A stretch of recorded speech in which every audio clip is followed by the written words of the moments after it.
Hello and welcome. Today we're playing Jupiter Hell Classic. This is a traditional roguelike with a bit of a history to it. The developers of this game are responsible for Doom Roguelike, which you may have heard of.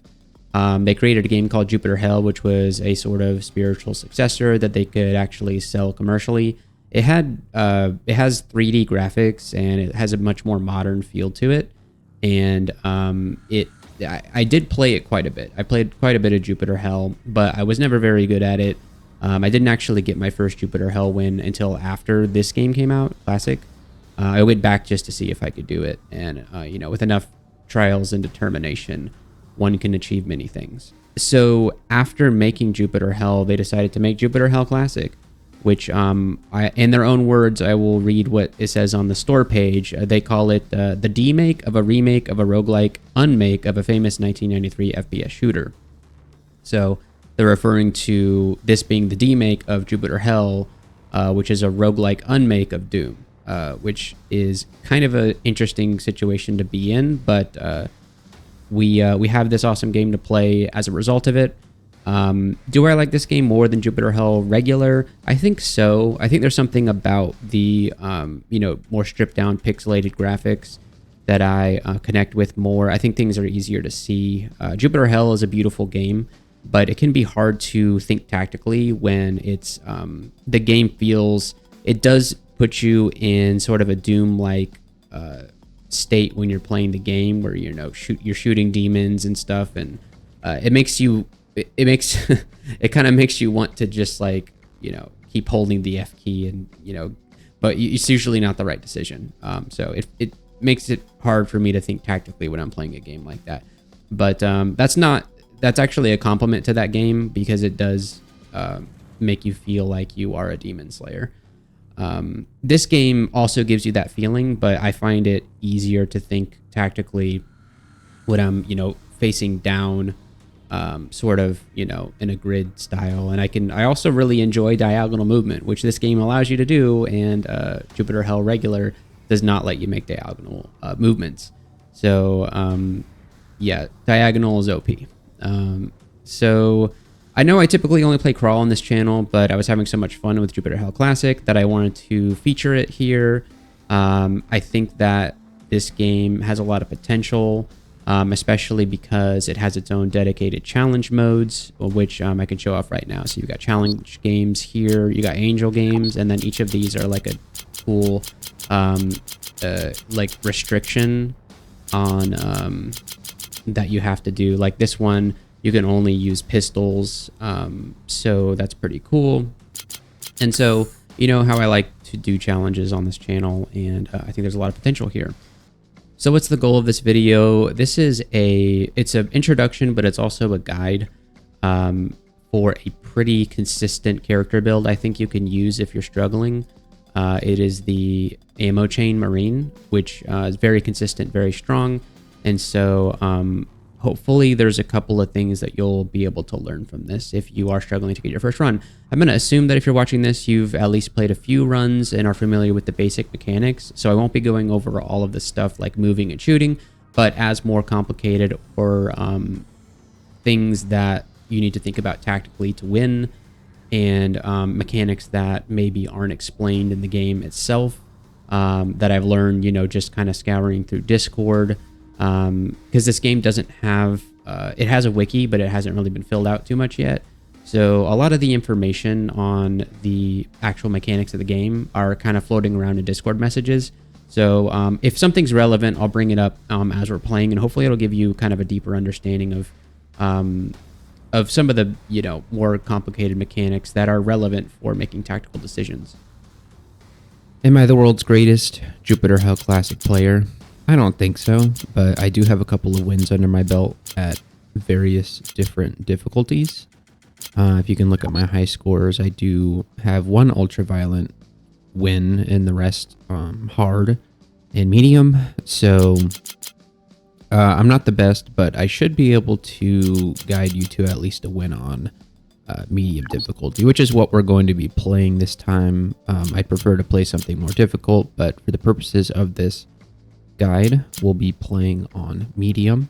And I'm going to show you a pretty powerful way to build your character. We're going to be playing the Marine. You could play the Scout or the Technician, but I would prefer to start us off with the Marine because I think that they're probably the easiest to play and understand. So we want to take a look at our passives here. Power-ups they use have a plus 25% duration bonus.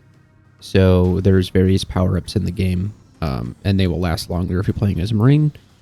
I don't know exactly how... I know that in harder difficulties, the power-ups are, I think, more numerous. Is that right? Power-ups twice last as long in Nightmare difficulty. I don't think they're more numerous, though. I find it hard to actually get power-ups to be relevant, because usually by the time you have to enter a room, you've already cleared it, and so the power-ups are in the rooms, so you kill everything, you pick up the power-up, and then you've run out of things to kill. So, and them lasting longer gives you more of an opportunity to make use of them. So that's something that's nice that the Marine has. Their next passive is each time you enter a new level, you automatically heal 10% max health. This is very good for survivability. If you're not doing very well, taking a lot of damage, this can really save your run. And this can get better if you take the skilled trait. And then their active is Adrenaline. It gives them plus 30% move speed, plus 20% dodge bonus, and plus 25% damage.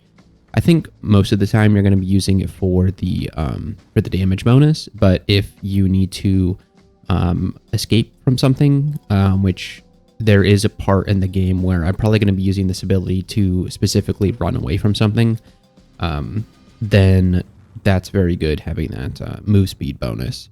So having that move speed bonus on demand is very nice. So, and you can improve this with the skilled trait. So when it comes to traits, which traits are we going to be going for? What I'd recommend is to, and this is pretty common advice in this game, is to look at the bottom 5, the ones that are here in capital letters. These are your master traits. You can only select one of these. You can't have more than one master trait. And so these usually have prerequisites, and they essentially are, they kind of guide you in a certain build category. So for Vampire, you probably want to be doing melee. Bullet Storm, you want to be using rapid fire weapons. Army of the Dead, shotguns and chainsaws. And the one that we're going to be going with today is Ammochain. I think Ammochain is a very powerful trait to pick, and I think it's a strong way to build your character. Using rapid fire weapons, something that becomes a problem with them is how much ammo they take, especially the more powerful ones like chain guns. And Ammochain makes it so that you actually save your ammo when you're using them, so you don't have to be as conservative with your ammo. Another trait you could take if you wanted to go rapid fire is Bullet Storm. And Bullet Storm makes you shoot more bullets per volley, which seems very good in theory because more bullets means more damage, but you will chew through your ammo very quickly if you use this one. My last win on Ultraviolet was a Bullet Storm build, but people consider Bullet Storm to be pretty weak because of the ammo problems. And luckily, I got a exotic weapon that doesn't shoot ammo, or it doesn't require ammo. It's the Void Submachine Gun, which was absolutely insane. It was kind of lucky that I found it, because I went Bullet Storm before I even found it. But it made it very easy because I could just, spam fire as much as I wanted. And then I did have some guns that, dealt more damage per action than the Void, which I would whip out for particularly difficult enemies. And I would stockpile some ammo for those. But we're going to go with Ammochain because it's going to allow us to be, a one-man army dishing out damage and not worrying about ammo too much. And then so really the problem with this master trait is that it doesn't actually increase your damage at all until you get it to level 3, and that's only if you're using chainfire weapons. So will we be using chainfire weapons? I think probably, because chain guns are very powerful and they're very they're guaranteed basically. The only other chainfire weapon that's guaranteed is the Hyper Blaster, which you can get in the warehouse, which we might go to if we feel like it. Plasma weapons are very powerful, but you don't want to rely on just a single weapon with plasma type because there's the final boss has a phase that's completely immune to plasma, so you need to use something else for that. So let's look at our prerequisites. We need to take Sustained Fire 1. So let's go look at Sustained Fire. That requires Son of a Bitch. So we do need to go get Son of a Bitch first. So luckily, Ammochain doesn't really have that much in the way of prerequisites. That's only 3 levels that we have to spend getting Ammochain online. So we can use levels for other things. It frees us up to take other things that we can use to increase our damage, seeing as how Ammochain doesn't really help in the damage department.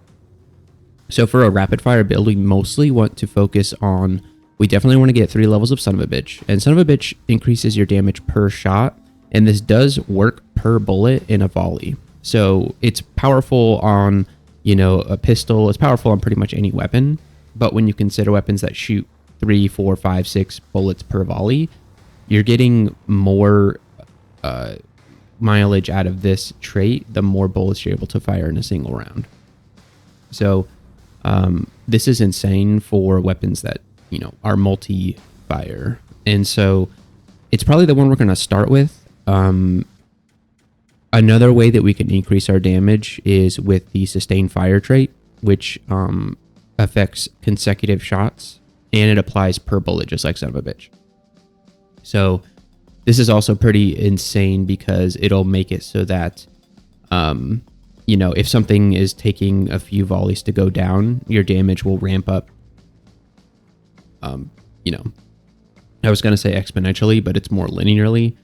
And it can go, it used to be +1, 2, and 3, but with the most recent update, it's now 2, 4, and 6, which I think is a huge, it's obviously a huge buff to it. And I think it's very viable now. Also things that we can take to increase our damage. We could go Son of a Gun, but that would only really affect SMGs. And we wouldn't get the level 3 of Ammochain wouldn't apply to an SMG. So I think we don't do Son of a Gun. I think instead we might go WizKid, which requires us to take 2 levels of Skilled, but because our master trait doesn't require much in the way of prerequisites, that frees up some trait points we can use to spend. We have to get Skilled to 2 to get WizKid, and WizKid can increase your damage by allowing you to opens up certain assemblies that can increase your damage, and it can you can just put more power mods on your weapon. So it's a way to increase your damage for sure. Angry Mofo is also a way to increase your damage. I think this just received a nerf, so it used to be pretty insane, but now it's been reduced. I find that if I'm doing very well, I'm not exactly taking a whole lot of damage. So especially if we're going to be playing on medium difficulty, this may not be as useful as just doing WizKid. And that's pretty much it. And then the rest of these are pretty much survivability or utility. Like Reloader could be very good to have because if we're going to be using a chain gun, chain guns, they have a very long reload time, and some assemblies that you can put on them make them take even longer to reload. So I'm thinking Reloader might be something that we put some points into, at least 1 or 2. We wouldn't necessarily need the freeload on move, which is cool, but it's probably just better to get a few spare points here. Eagle Eye is actually, I find, to be pretty important when you're using a chain gun because it has such terrible accuracy. You want to be able to hit these bullets. I don't know the exact math, but I think that at a certain point, if you have super low accuracy, 2 points of accuracy is going to be doing more damage than +3 damage per bullet. Don't do the math and prove me wrong on that, but I think that hitting more of the shots that you're already shooting instead of trying to increase the damage of those shots that do hit, I think can go a long way towards improving your overall damage. So we may, if we find it necessary, take a few, maybe a point or two in Eagle Eye, or we could slap an accuracy mod on our gun. If we're going to go WizKid, that also helps. Okay, so that's enough talking about traits. Maybe we should go ahead and get started. I think I'm going to start with Son of a Bitch because +1 damage per shot is pretty useful for the early game. It makes that 9mm pistol slap a lot harder in the early game. All right, so let's take our trait and we'll name ourselves Duma. And here we go. So I'm assuming that you already know how to move around and fire. So I won't be explaining all the controls unless there's something a bit more obscure that you may not know about. But we're just going to open up the door and we're going to... One thing that you always want to do if you're finding you take a lot of damage, you want the enemies to move into your line of sight. That makes it so that you have a turn to shoot at them like that. And something that was added in the recent patches, you see that green shield on the corner next to me? What that means is that I can make what's called a corner shot against this guy, which means that he actually can't see or attack me from where he's currently standing. So his next action is going to be moving towards me. Now, corner shots go both ways. You can also be corner shot. If you ever get shot by an enemy that you can't see, that should be in your vision range, but you just like, they're out, you know, they're behind a corner. That's because that enemy just got a corner shot on you. So I don't know the exact mechanics of how these are calculated. I know that you can proc them pretty reliably if you are standing next to a corner like this. So it's something that you want to do. There are no cover mechanics in this game necessarily, like there are in Jupiter Hell proper, but this game has this mechanic right here, which has always been in the game, but it's now the game gives you a little green shield to indicate that you are able to make a corner shot here. So we'll go ahead and make our shot. And look at that. He's still corner shot. So he's still alive, unfortunately. We would have got a message up here. You can always tell, like, if you're not sure if you killed an enemy, it'll say you hear the scream of a freed soul up here if they died. So unfortunate that he's taken 2 shots to kill. Did I miss with the first one? I'm gonna pull up messages real quick. Missile hits the former grunt. So I think we missed the first time. So we're gonna wait 1 turn and then he's still in a corner shot. So there we go. He's dead. I'm gonna take a step back to reload and then pop back into our corner. And then I'm going to, something you want to do quite often in this game, you don't want to rush in, you want to wait. And so I'm pressing the wait button, which I've rebound to 5. I don't think that's what it's set to auto, like by default, but 5 I think is a it's a nice button to press for that. So I'm gonna pick up some ammo, and then I'm just waiting around these corners. In this game, you want to be playing with sound on because you can hear enemies as they move around the level. You can hear them through walls, and so it gives you an indication, especially if you're wearing headphones, of where these enemies might be. So it's a game you want to be listening to if you can. You can play it without volume, and I do that sometimes, but it's definitely kind of a nerve. You have to be a lot more careful when you're playing without sound on. I'm going to move in because I'm just getting impatient. Okay, and now we've killed enough enemies to the point where we've got tracking on the remaining enemies. And so let's just try and let them walk to us so that we can get corner shots on them. Open up this chest, pick up... Oop, I should have equipped that basic armor. Always want to put on armor. Always want to be wearing armor. It may seem obvious, but it's very good to get armor in this first level here. We're going to pick up the shotgun. Very useful weapon. And then we're going to go into the next level. Okay, here we go. We got a bunch of chests. The smell of massacre. I'm not exactly sure what the smell of massacre is, but you know, we'll stay frosty. So I'm going to continue to use the pistol. If you have one pip of son of a bitch, the pistol is actually a very good weapon.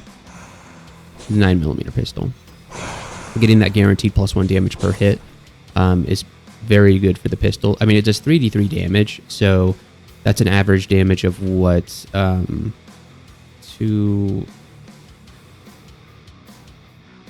Let's actually talk about average damage when it comes to damage dice.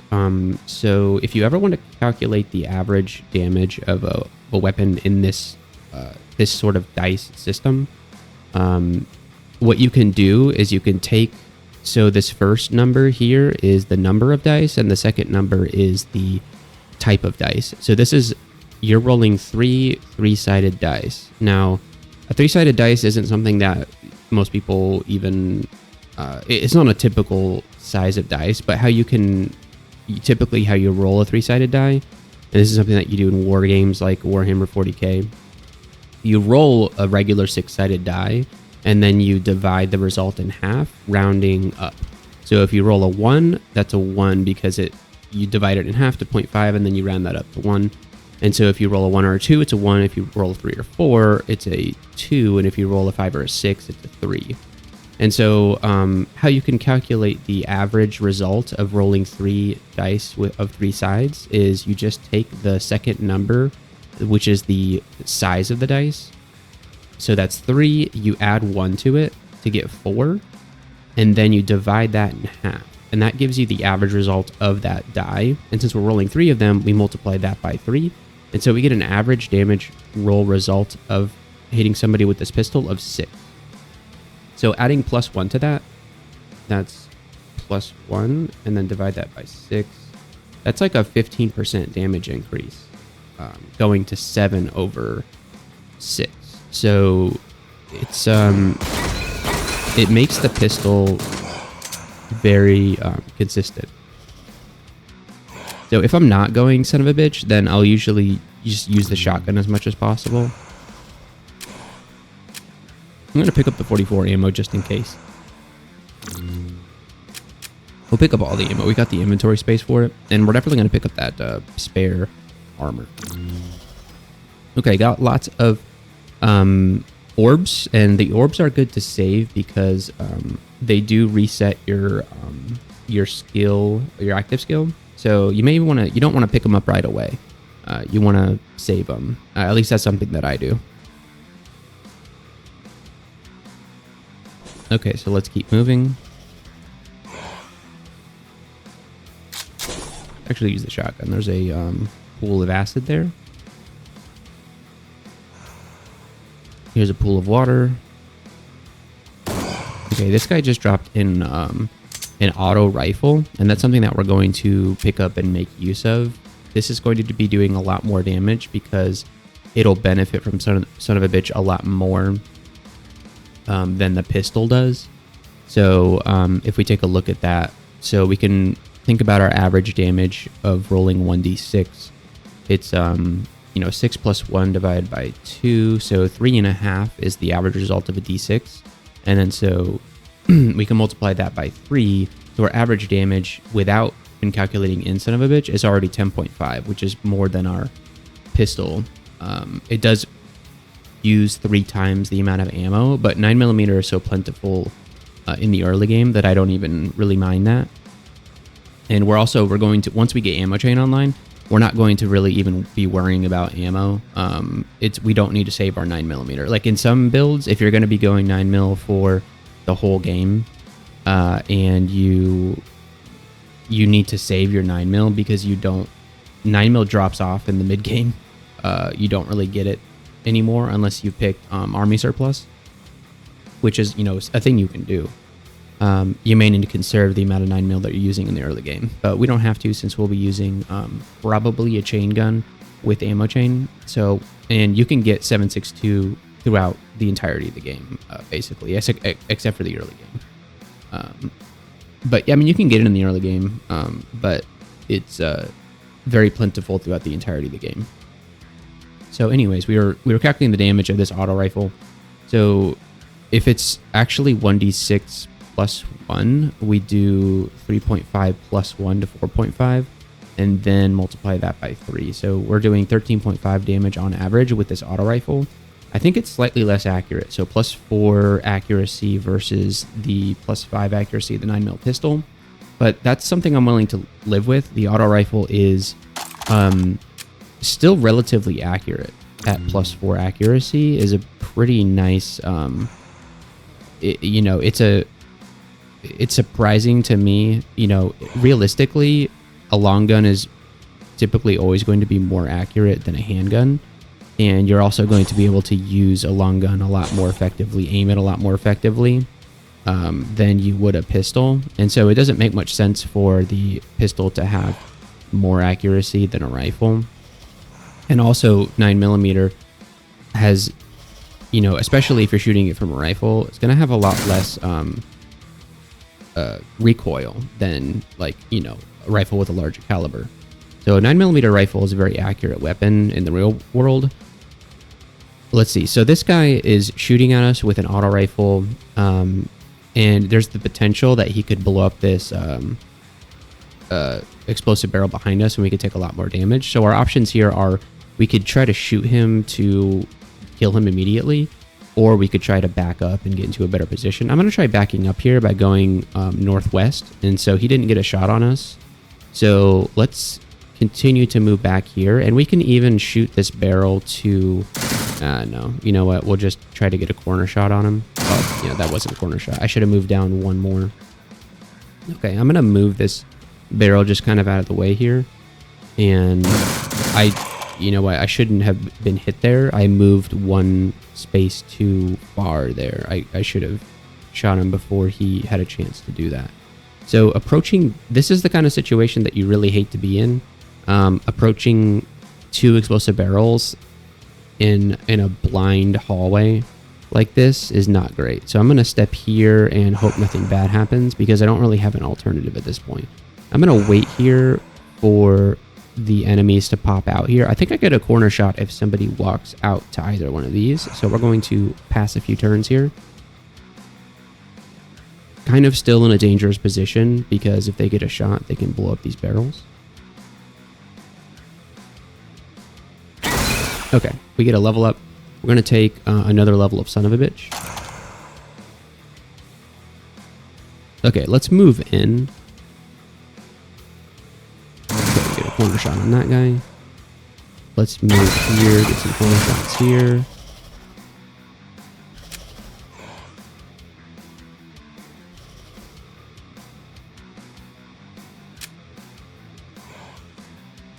Okay, there's a lever here. We're not going to mess with those. If we don't have intuition, I don't like to mess with those unless I'm really desperate. So we have this guy right here. He's an explosive guy, so you never want to get close to these guys. And if he gets too close to us, we're actually going to switch to our shotgun and try to push him back a little bit. But they like to run up on you. They're a new enemy type. There we go. With the new patch, and they are pretty dangerous. So I'm going to use adrenaline on this guy just because we're about to get it back here. That was the last enemy. So let's pick up some ammo and just kind of go through the level just to make sure that we didn't miss anything. We definitely want to break any... we want to bust down any of the breakable barrels and boxes because they can have good stuff in them. Okay, so where are we going? So we have the option of going to a branch right here. We can go to Valhalla Habitat. Let's do Valhalla Habitat. And what I like to do is when you're playing on when you're not playing on Nightmare, you can take all the time you need at the end of each level because enemies won't be respawning. Just scout out the path you want to take to your exit and try and get as much bonus health as you can based on the orbs that you saved. So we're going to be able to overheal quite a bit here, gathering all these orbs. We'll start with the furthest orb away, and then let's go grab all these orbs. Try to take the best path to the exit, and look at that. We're entering the next level with 152% health. They changed it recently so that these objects right here that you can shoot will block the path of your bullet, but they only they have a % for your bullet to just go over them. So I can shoot at this guy and look at all my bullets went over the chairs. So you can just shoot over those now. They can help you avoid damage, but they're not guaranteed to block the bullets like they used to. Yeah, especially with a rapid fire weapon, you can just basically shoot through those things. And we're doing pretty good with 2 levels of son of a bitch on this auto rifle. Things are dying pretty quickly. Okay, I'm not gonna deal with that situation. He was gonna, because those fire demons, they do an AoE attack, and so if you're standing near a barrel, they're going to blow it up like that. See, we took a little bit of fire damage there because the corner of that explosion got us. Kind of unfortunate. Didn't need to take that damage, but didn't really think it was something that was going to happen to me.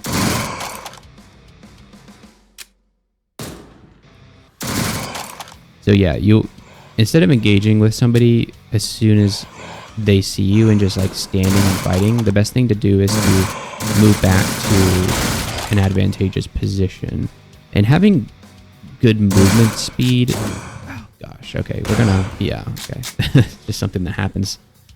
We can go ahead and pick sustained fire here, and I think I might instead go with another level of son of a bitch, just to get us up to 3 per shot, because that's going to help us kill things in 1 hit, whereas sustained fire, we're gonna have to kill things in, you know, it's only going to pop in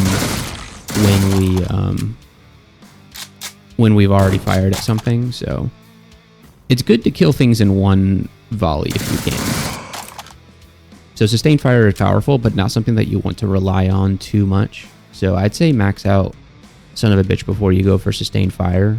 I haven't really seen an argument for going sustained fire first.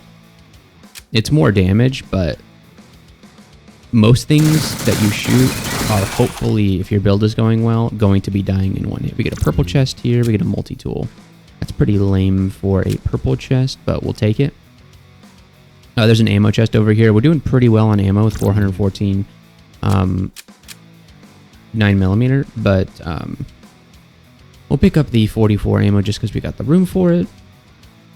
And so we only have 1 option here. We're kind of low on inventory medkits. But okay, so look at all these orbs that we can scoop up before we go into the next level. That's good.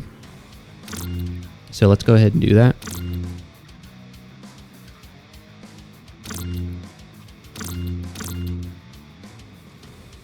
Okay, 170. Oh, we can go more than that. 180 percentage HP. And this is interesting. It makes like a little face. We're going to pick up the map data. It's going to help us out a little bit. Would have preferred it to be tracking data, but beggars can't be choosers.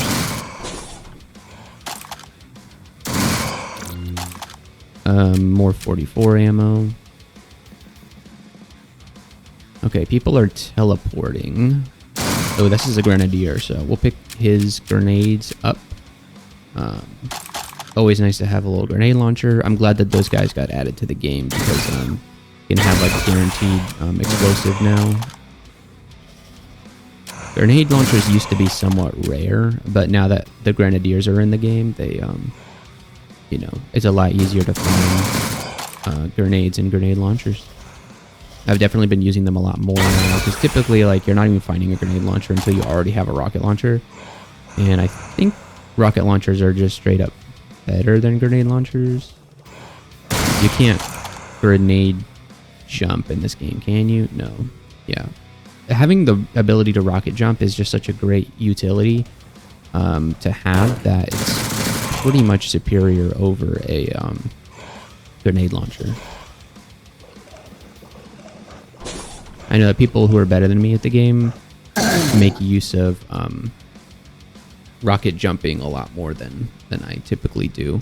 Okay, so we've got these reavers, and reavers, you cannot underestimate them. If you let them get close to you, then it could spell the end of your run. So I'm going to pop adrenaline, and I'm going to unload my gun, trying to kill them before they get to me. And luckily, we're able to do that. It was only 2 reavers. Sometimes you open up a vault, and there's like 100 reavers in there. And so if you don't have the firepower to mulch through them, you are in trouble. So you always want to have a solution to the Reavers, which is typically just a lot of firepower, a lot of damage per round. Okay, so that's this floor pretty much cleared. We're not going to mess around with the lever. We've got ourselves here, yes, a med kit. That's very nice. And then let's go ahead and pick these up. We got a super boost here, which will give us 200% HP. Avoid the acid, and then we'll go down here. And so you're surrounded by the hum of machinery. So we're in the Valhalla habitat now. And we're going to let the enemies come to us so that way we can get shots on them. Just going to hang out a little bit. They're probably going to come from behind us too. Yeah, I can already hear them behind me.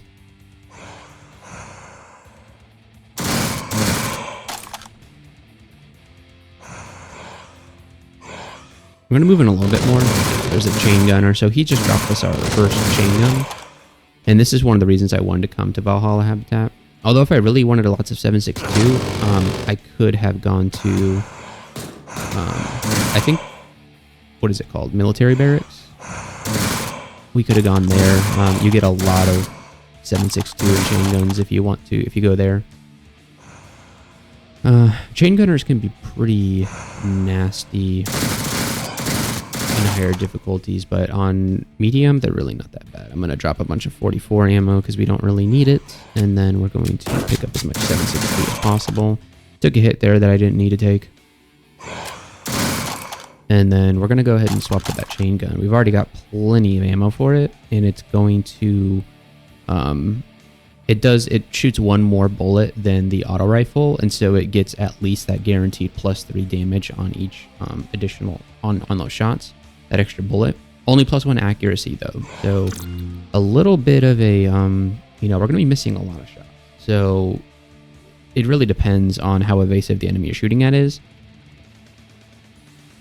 But I could see a world where the auto rifle still does more damage just because of it being a lot more accurate. So luckily we found some steel boots here. We're going to put those on. Boots are very important in this game. And you'll see why later.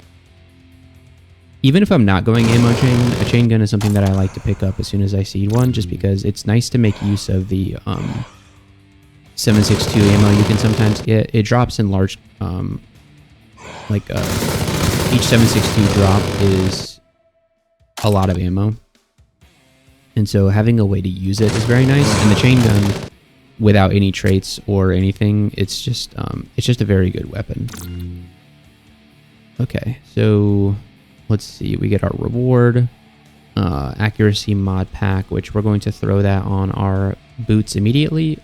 It's always a good idea to put accuracy mods on your boots, even if they're just steel boots, because movement speed is so important in this game.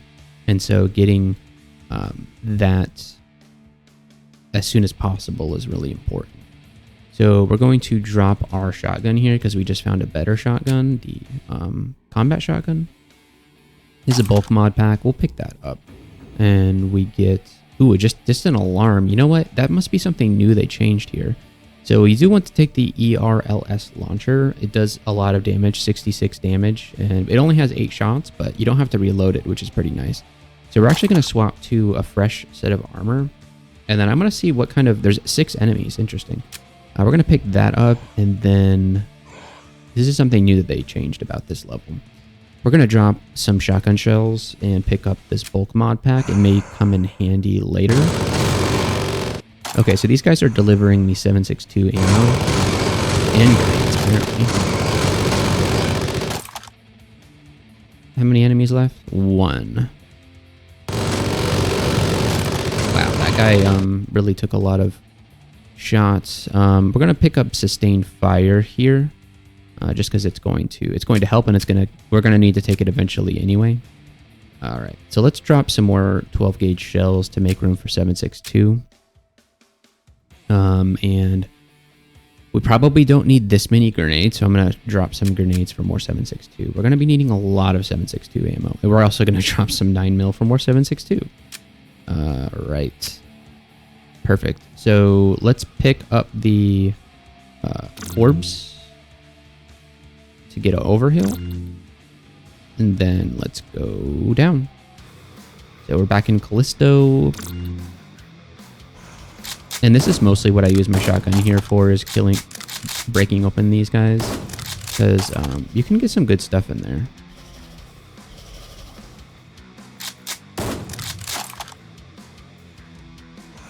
And shotgun shells are so plentiful in the early game that it just makes sense to spend one shotgun shell on a opening up a box than to spend anything more valuable, because a lot of I switched to the shotgun there to blow him back so that he wouldn't blow up on me, and those guys have bullet resistance, so they can take a lot of punishment. So before, we were reloading our auto rifle pretty much willy-nilly whenever we wanted to. With the chain gun, it has a 2.5 second reload time, so it's not something you want to be caught out doing with enemies on screen. And right there, I just reloaded with an enemy on screen. Luckily, he went a different direction for some reason. So we want to be paying attention to where we reload from now on, since we've got a weapon that takes a lot more time to reload, and it may just get worse from there. All right. There's an armor repair thing. Ooh, this grenadier is actually going to possibly get a hit on us. Let's see if we can kill him. There we go. Yeah. More 7.62. Yeah, we'll drop some 9mm for 7.62. There's a berserk power-up. We might as well pick it up. I'm actually not 100% sure what a berserk power-up actually does. I know it increases your movement speed, obviously. I don't know if it only affects your melee damage or if it also affects bullet damage. I'm really not sure. I don't think there's anywhere in the game to see that information. I'm going to switch to the shotgun because I don't feel like reloading in the middle of that.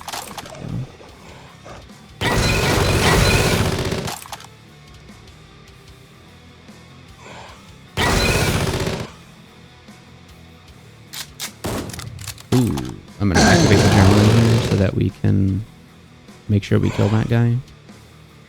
Adrenaline's something that I should be using more often, but I tend to just save it for situations that I need to use it in. But I probably take a lot more damage that I could have avoided if I just used oh no, this is not good. All right, we're gonna move him away from the oh wow, that was great. I didn't realize I could do that. Okay. Yeah, he like lost track of me when I went, or he was still tracking me, but he tried to go through the wall for some reason. Okay, I'm gonna switch to the grenade launcher here and just do this. That didn't quite work. There we go. Alright, excellent. Good use of grenade launcher. Okay, so what are we gonna do now? So let's just, I guess, use these. Ooh, yes, we found our first grenade. It's a frag grenade. Nice.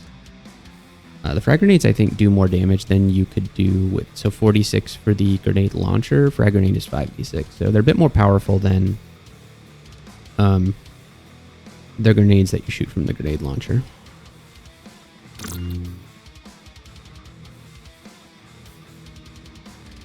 Let's go pick up a grenade.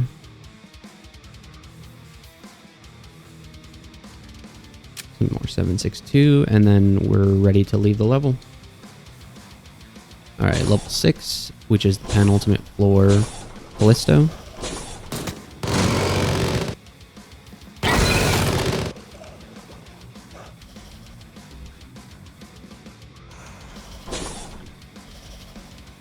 I'm not gonna mess with that lever. Not gonna step in the teleporter.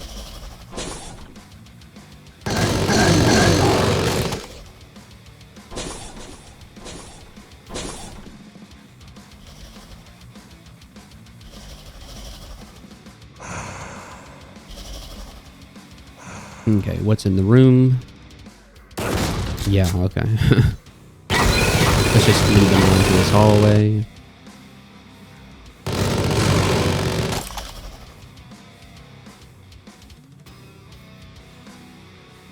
So we could have like thrown a grenade there or something. I just don't want to pop that acid barrel. I prefer not to, because I'd like to be able to move around.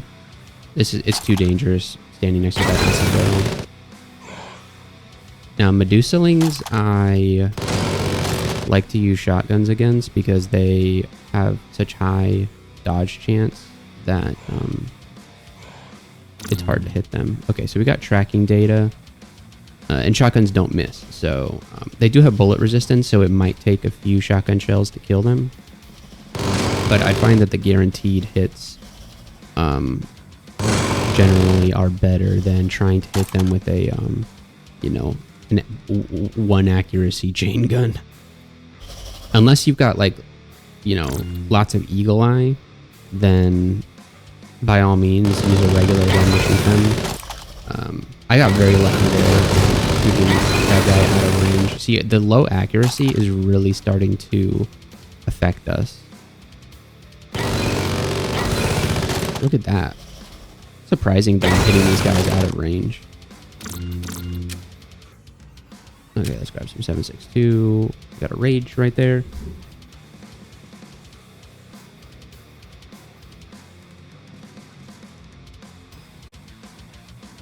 Alright, sorry about the cut, but we are back. Music track might be different. Let's see. I think we've killed all the enemies here. The level name is blue, so I think that means that we have killed everything. Okay, great. Everything seems to be dead. Alright, so I think we're going into the final level here. So we could try to rocket jump our way to here, keeping the rage boost, but I don't know if that's really gonna do anything, but we'll try and see if we can, you know... No, it's gone. Okay. Didn't quite work. Alright. Here we go. So on Callisto Spaceport, you always are standing on top of red armor, which is great. So I like to put that on right away. Let's drop something to make room for it. Maybe a basic armor. Put the red armor on.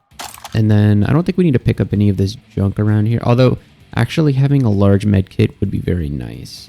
Maybe having the two of them would be very nice. So I'm going to drop 2 stacks of 9mm, pick these up.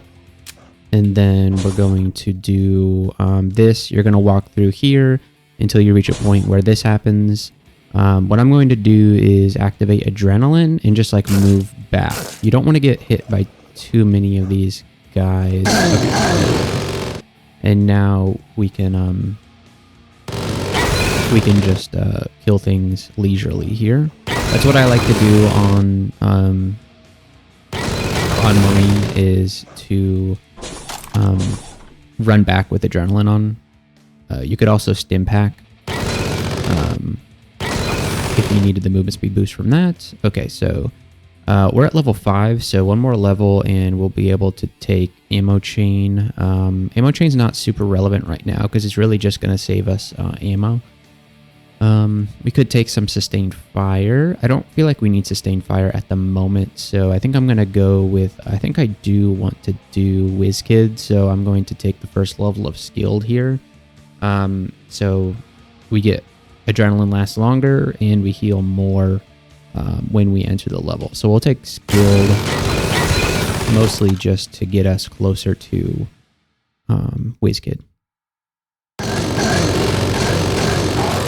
I'm a little bit worried about that. That Reaver took many volleys to kill. It makes me think that these Exalted Reavers up here are going to be a bit more of a challenge. I'm going to use a small med kit here just to get adrenaline back. And then we're going to switch to the... We're going to use the ERLS here to make quick work of the Arch Reavers. The Arch Reavers will end your run. They you need something powerful to deal with them. And then so we're going to stand here to group them up so they both get hit by this. We're going to move back a little bit. Okay, we got them. So we actually one-shot, or no, we didn't, I think. Yeah, we hit them in subsequent shots. But anyways, let's put our combat shotgun back on. We still have 5 shots of our rocket launcher left, so that's nice.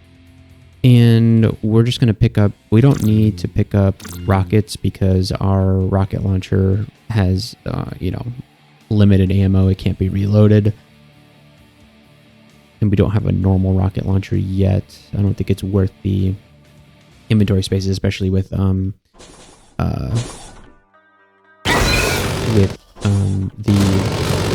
guys that drop rockets being a thing. Let's see, EnviroSuit pack, is that worth it? Maybe. Why am I still carrying a 9mm pistol? I'll pick up the EnviroSuit pack and the small med kit.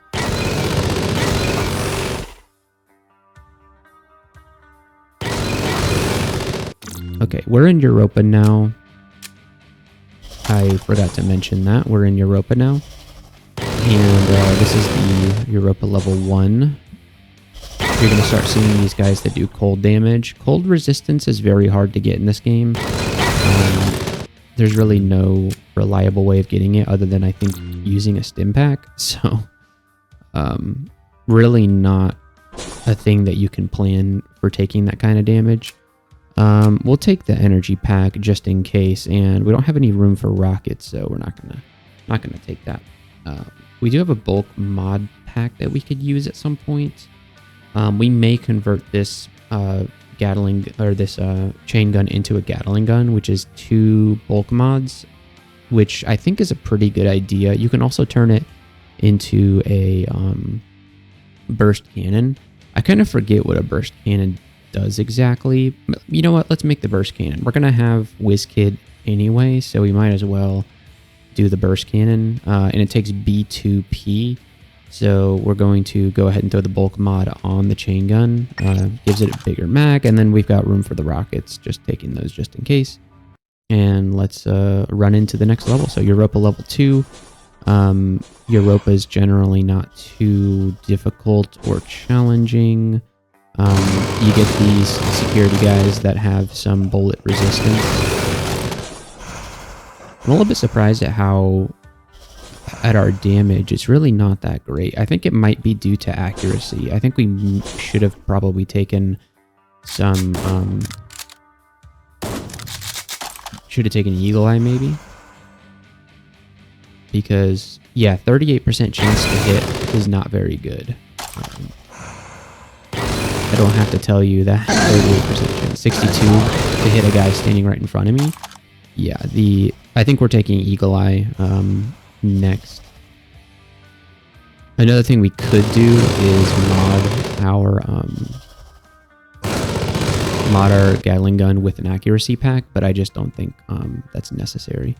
So we could go into Ammochain and save some ammo. I think it's more important for us to grab the +2 accuracy from Eagle Eye so that we can actually hit things. And red armor is still good. Sometimes you lose the red armor in Callisto Spaceport from those arch reavers. If you let them hit you, then they can really, you know, destroy that red armor, and it makes you really sad. So we got plenty of ways to heal up in this particularly dangerous room here with these acid barrels. So if we need to get health, we can certainly do that. And this level's almost done already, so pretty nice. And so I think with our accuracy, 74% chance to hit, that's a huge improvement over what we had before. Let's see, Europa Dig Zone. Europa Dig Zone is nice. I don't think we need to go to Europa Dig Zone though. I think we should try to go somewhere where we're going to be getting more 7.62 ammo. And here, let's drop some shells. We don't need that many shells. I want to go somewhere that will get us lots of 7.62 ammo, so that might be Valhalla Spaceport. I don't remember that branch names all that well. Let's say to repair our armor, very nice. So we get a 7.62 side armor. That's an awesome weapon if you're doing a pistol build because it makes use of 7.62 ammo, which is quite abundant in the late game. There's a 44 revolver. We don't really need that. So let's grab our stuff and let's go. Now we want to make it back here. In order to do that, we do have to, yeah. So let's do this. Probably should have done that the other direction. Got the 200% and then picked up the little ones to top me off. But okay, I don't like the lava barrels. Let's stay away from those. Did I get a message here? No, there was no message here. Okay. Yikes.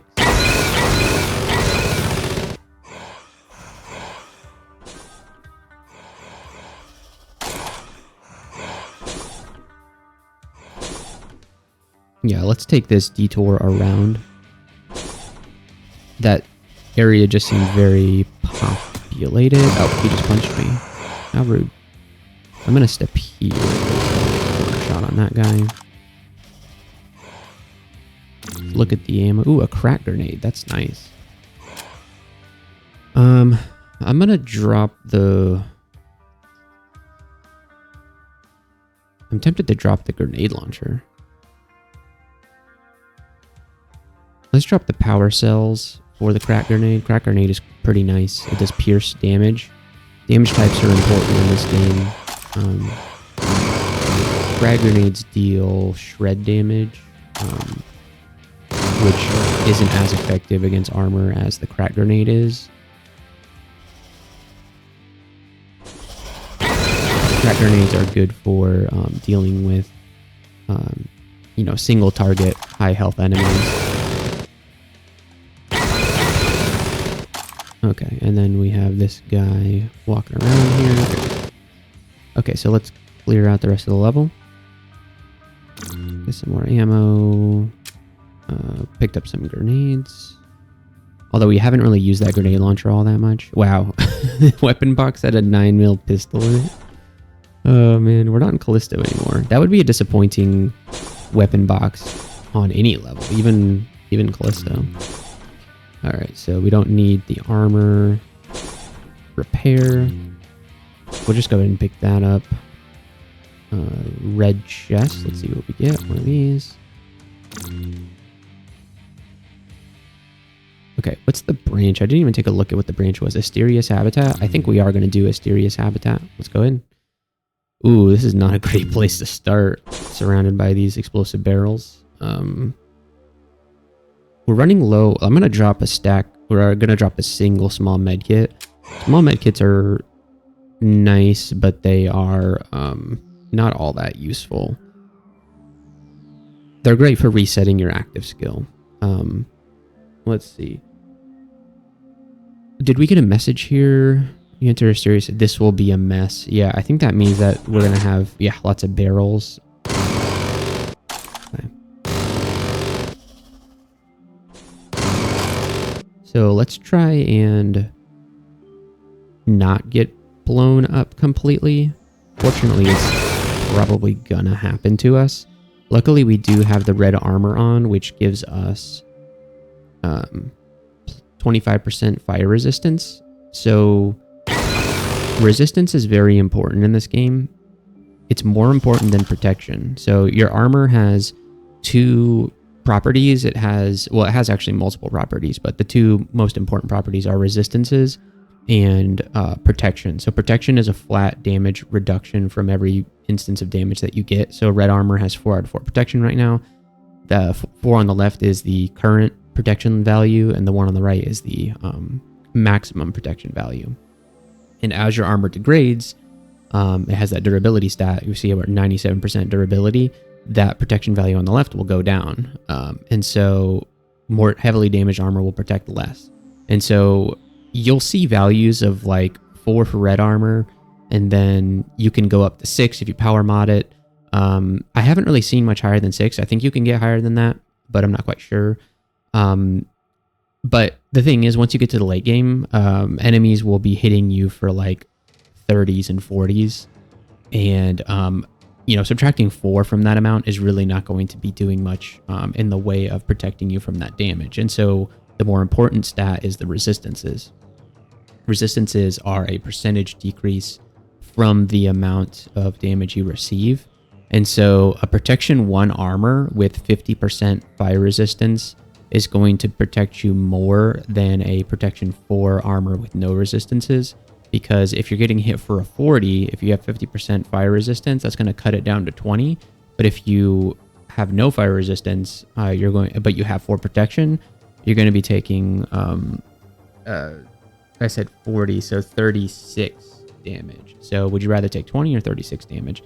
So resistances are important once you get into situations where you're going to be taking lots of fire, plasma damage, stuff like that. So red armor is good because all explosions are, most explosions are fire damage. And so explosions deal a lot of damage, and being able to resist it, even 25% on top of the 4 protection value.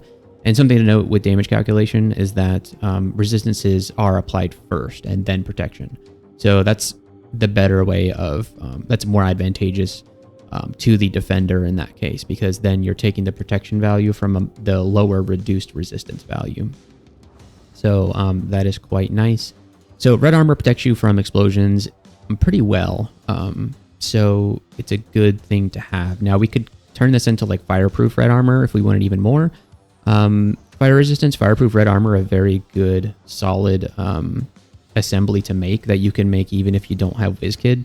So it's something that we could potentially make. We've been kind of light on mods this run. I think we only found 2 mods, an accuracy mod and a bulk mod.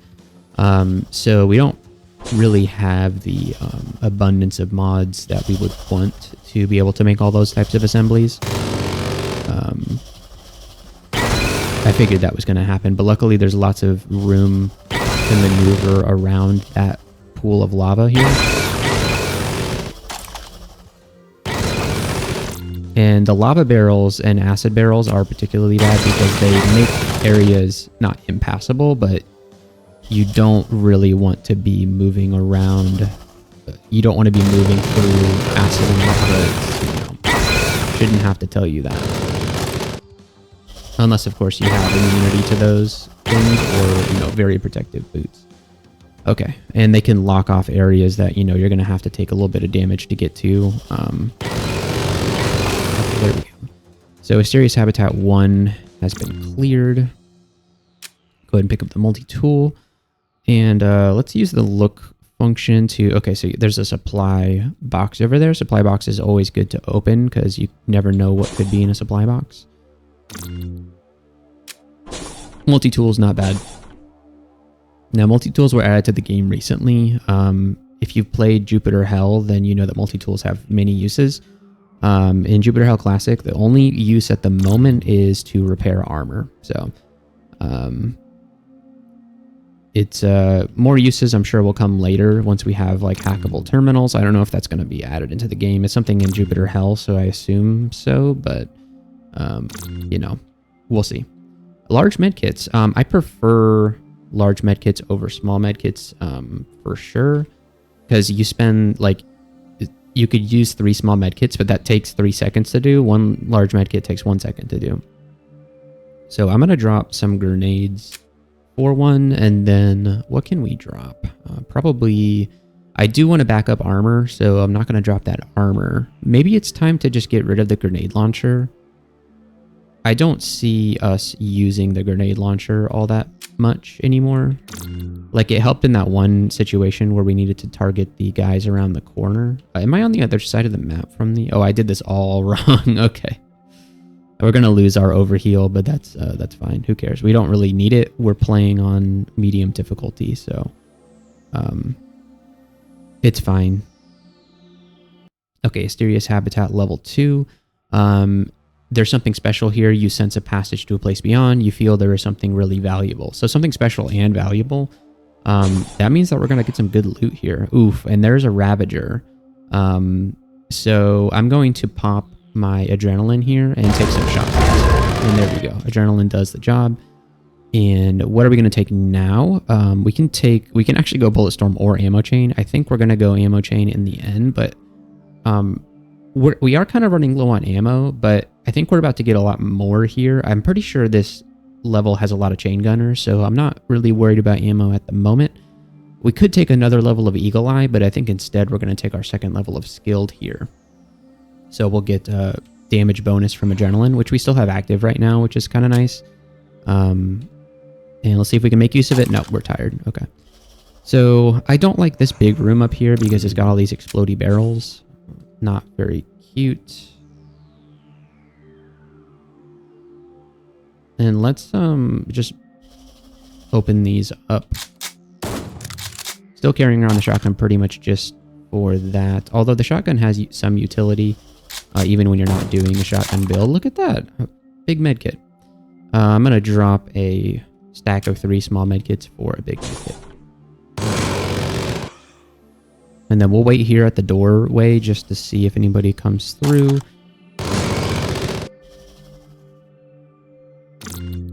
More 7.62. Okay, and let's take a look over here. Nothing this way. And let's keep going. And you know what? Let's actually just pop one of these small medkits on the ground just to reset our adrenaline. Now our adrenaline gives us a lot of bonus damage, and so it's going to be very useful if we run into another Ravager.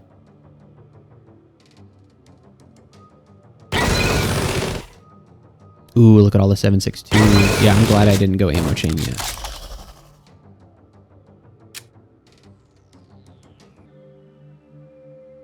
Okay, so let's pick up the 7.62. Hopefully we have room for it. We do not. We need to make room for it. Man, we have so many medkits. I'll drop another stack. Okay, there we go.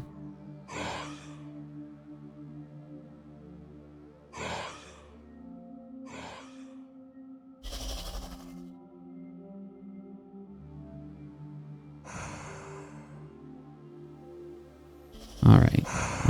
Let's see what kind of nasty stuff is guarding the loot. All right. 7.62 delivery. I don't want to shoot that acid barrel. Okay, so there's the Asterius. What is it called? Asterius Breach. That's right. Let's move here so that maybe we can get some corner shot. Shouldn't have reloaded there. Could have caught that guy. Alright, Ice Reavers are usually kind of nasty, but I feel like Eagle Eye improved our damage output quite significantly. I feel like it's mandatory with chain guns. Ooh, a power mod pack. Ooh, Angel Gun. What the heck? I've never seen this before. Let's pick it up and just take a look at what it does. Weapon of the deadliest, one of the deadliest weapons ever made. And then it has a face. Okay. It shoots fast, reloads fast, is accurate, does bullet damage, and its alternative reload is Angel. I don't exactly know what this does. Let me see if I can find any information on it. Okay, so apparently the alt fire of this gun just kills you, apparently. I don't know if it's... I don't know the reason why. But it's not a rapid firing weapon, so we're just going to leave it on the ground. We don't need it. Do we need a power mod on our... to make it into a burst cannon? We do. So can we power mod? No, max level is mod reached. Okay, so let's carry this power mod around with us. We'll drop some more med kits. May seem like a mistake to drop the med kits, but I like to carry mods around until I can figure out what to do with them. Probably not optimal play, but it's nice to have mods around when you're like, I should really build this assembly.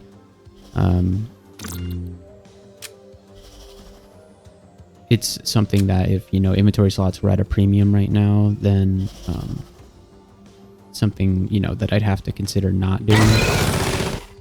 Okay, so what do we have? Okay, so we can stack up overheal. Use one of these off the ground, and then there's so many health globes on this floor that I think we're going to be able to overheal up pretty high.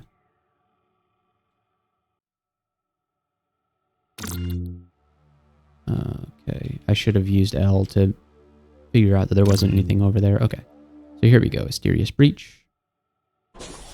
And then these little spots have ammo. The crack grenade is pretty cool.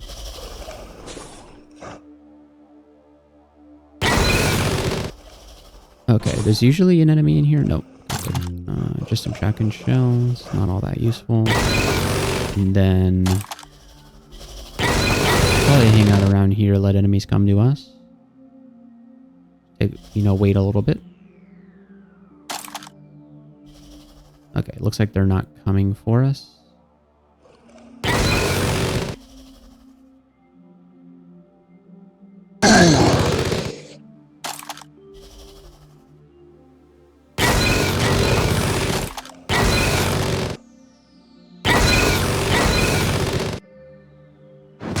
I don't know why I pressed the wait button there. I should have shot at him. It's okay. We have plenty of health, so we don't need to worry about that. There's usually a schematic in the center there, but I have all the assemblies discovered, so there's no assembly or schematic there. So let's see, what do we get? Some grenades and a multi-tool. We'll go ahead and use that multi-tool off the ground just to heal up our armor. And then let's check over here. Just some health globes. And then what have we got here? Onyx armor. Okay. Onyx armor is cool. It doesn't need to be repaired. It's just a flat 2. So this will be a good backup armor for us if our red armor ever dies. Let's see, bulk mod pack, accuracy mod pack. So let's do the accuracy mod pack on the steel boots to make tactical boots. Always nice to have that.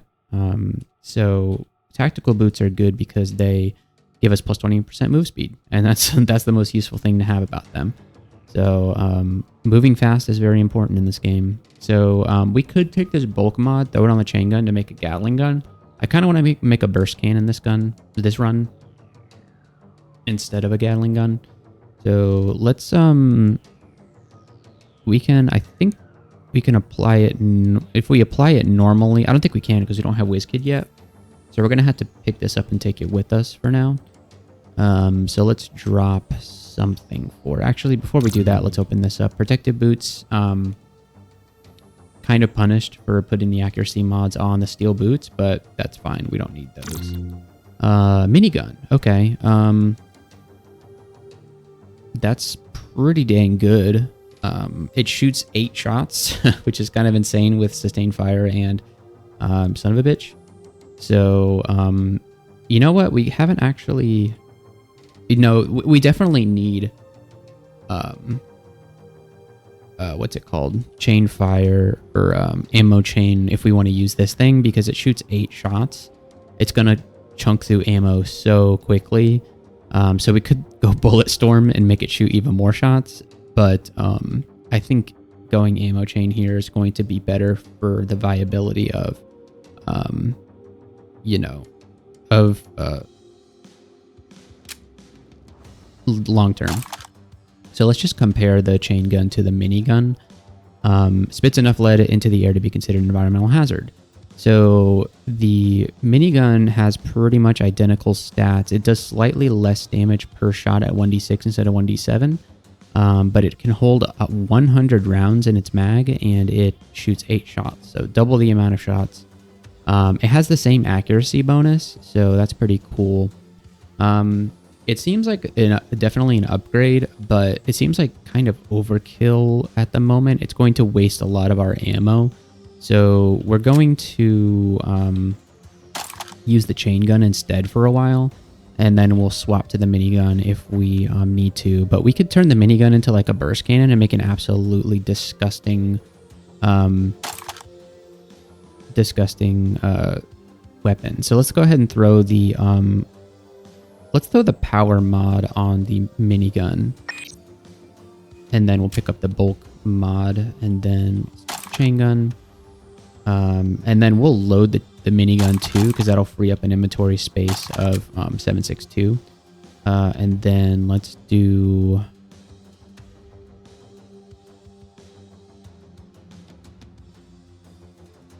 Is it to the point that we don't actually need the shotgun anymore? I think we don't really need the shotgun anymore. At a certain point, I just dropped the shotgun.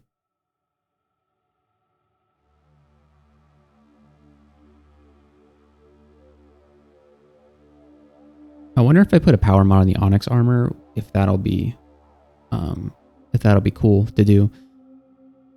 I don't know. We could take the protective boots with us. I'm gonna drop the small med kits for the big one, and I'm going to. I think we'll hang on to the shotgun just for a little bit, and then let's and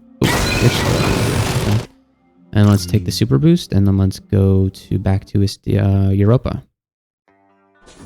So, going to need a lot of 762. And we can swap to the minigun if we really need something to die.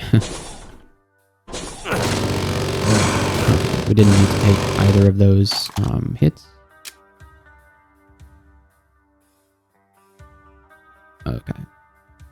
Now, this kind of sucks over here because, you know, we've got this little walkway with a magma barrel. So let's try to avoid that spot if we can.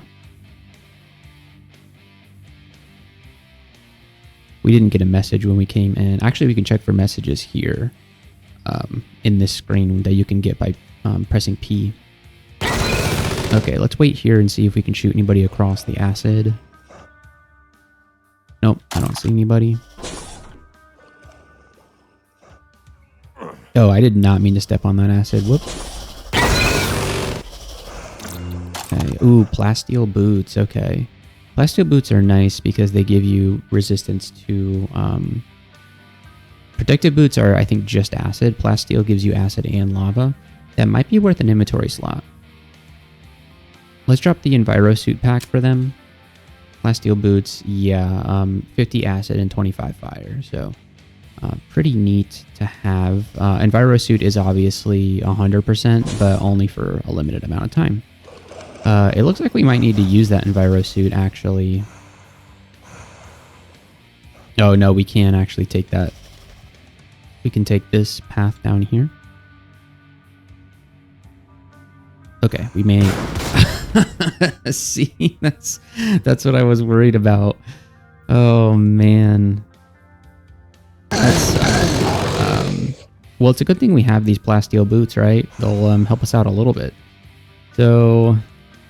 I wish we could go back and get this health orb, but now we'd have to brave the lava to get there, and that's not ideal. Okay, so let's go ahead and take our first level of Ammochain, just so that we're not using as much ammo.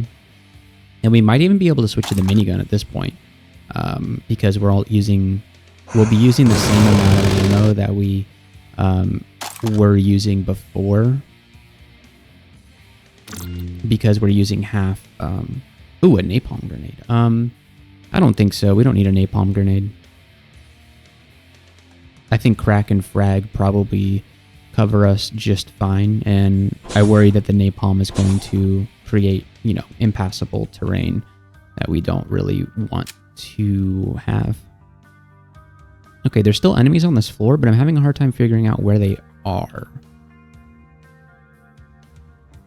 Let's throw on the plasteel boots. Take one step. We only took a little bit of damage from that. Throw on the tack boots again. And let's heal up our armor. And let's see if we can find... I like to get 100% kills. It isn't always possible, but... if I can, I do like to.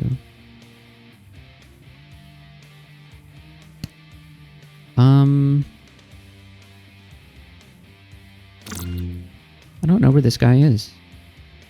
I'm gonna do something a little risky and take the teleporter here and just see where it lands me. Okay, good.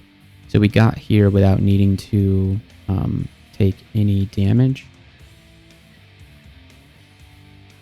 How many enemies? There's 4 enemies left. Where are they?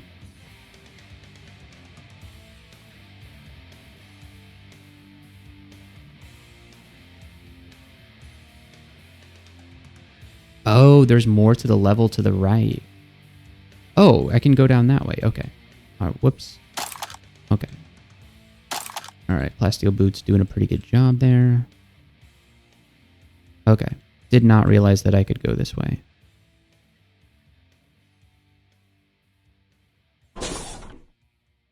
So there's 4 enemies left. Where are they? Okay. Medusaling, a couple of Medusalings. Okay. I'm going to switch to the chain gun because I think the minigun's a little overkill right now. Yeah, it's just a little bit overkill right now. Large medkit. We're kind of all medkitted out. Like our backpack is mostly medkits at this point, which is kind of funny. Okay. Here we go. So let's pick up this health globe here, and then let's move on to the next level.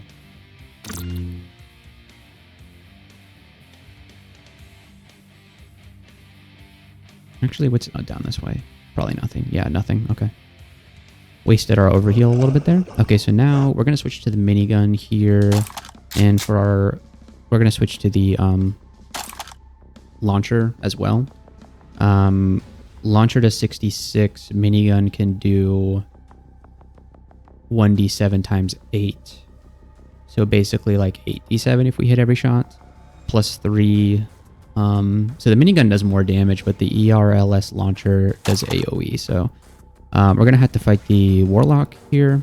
No stim pack, but we can throw some crack grenades as well. 96 damage. Nothing too upset at. Let's go ahead and throw a crack grenade, because if we don't do it now, when are we going to do it?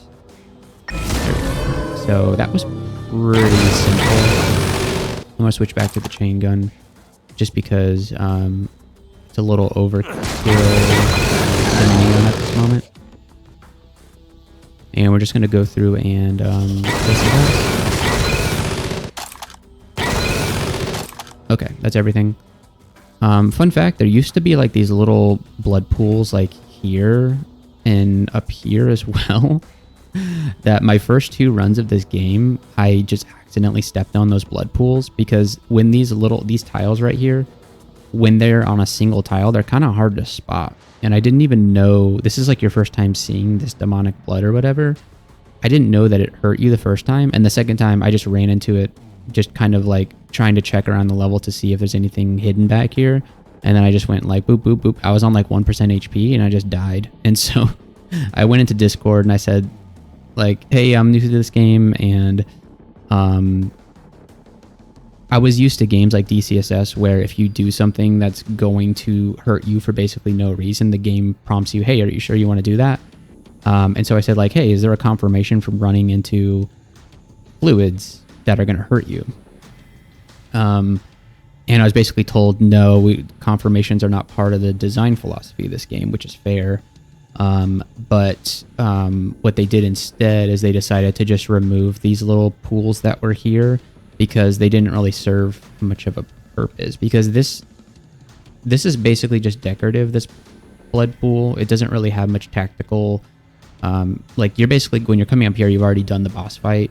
There's no like reason to have these hazards necessarily. So I guess that's the reason why it was removed. But it's just a fun anecdote that I was the reason why that my skill issue was the reason that we don't have these blood pools anymore. So if you were a huge fan of those blood pools and you know you are upset about that, then I apologize. I didn't intend to get them removed. I was just frustrated after losing my first 2 runs that way. And the thing that that made it very difficult to, that made it easy to die to those is that the game conditions you to walk through blood. Like, look at all these blood pools. You just kind of walk through them, nothing happens.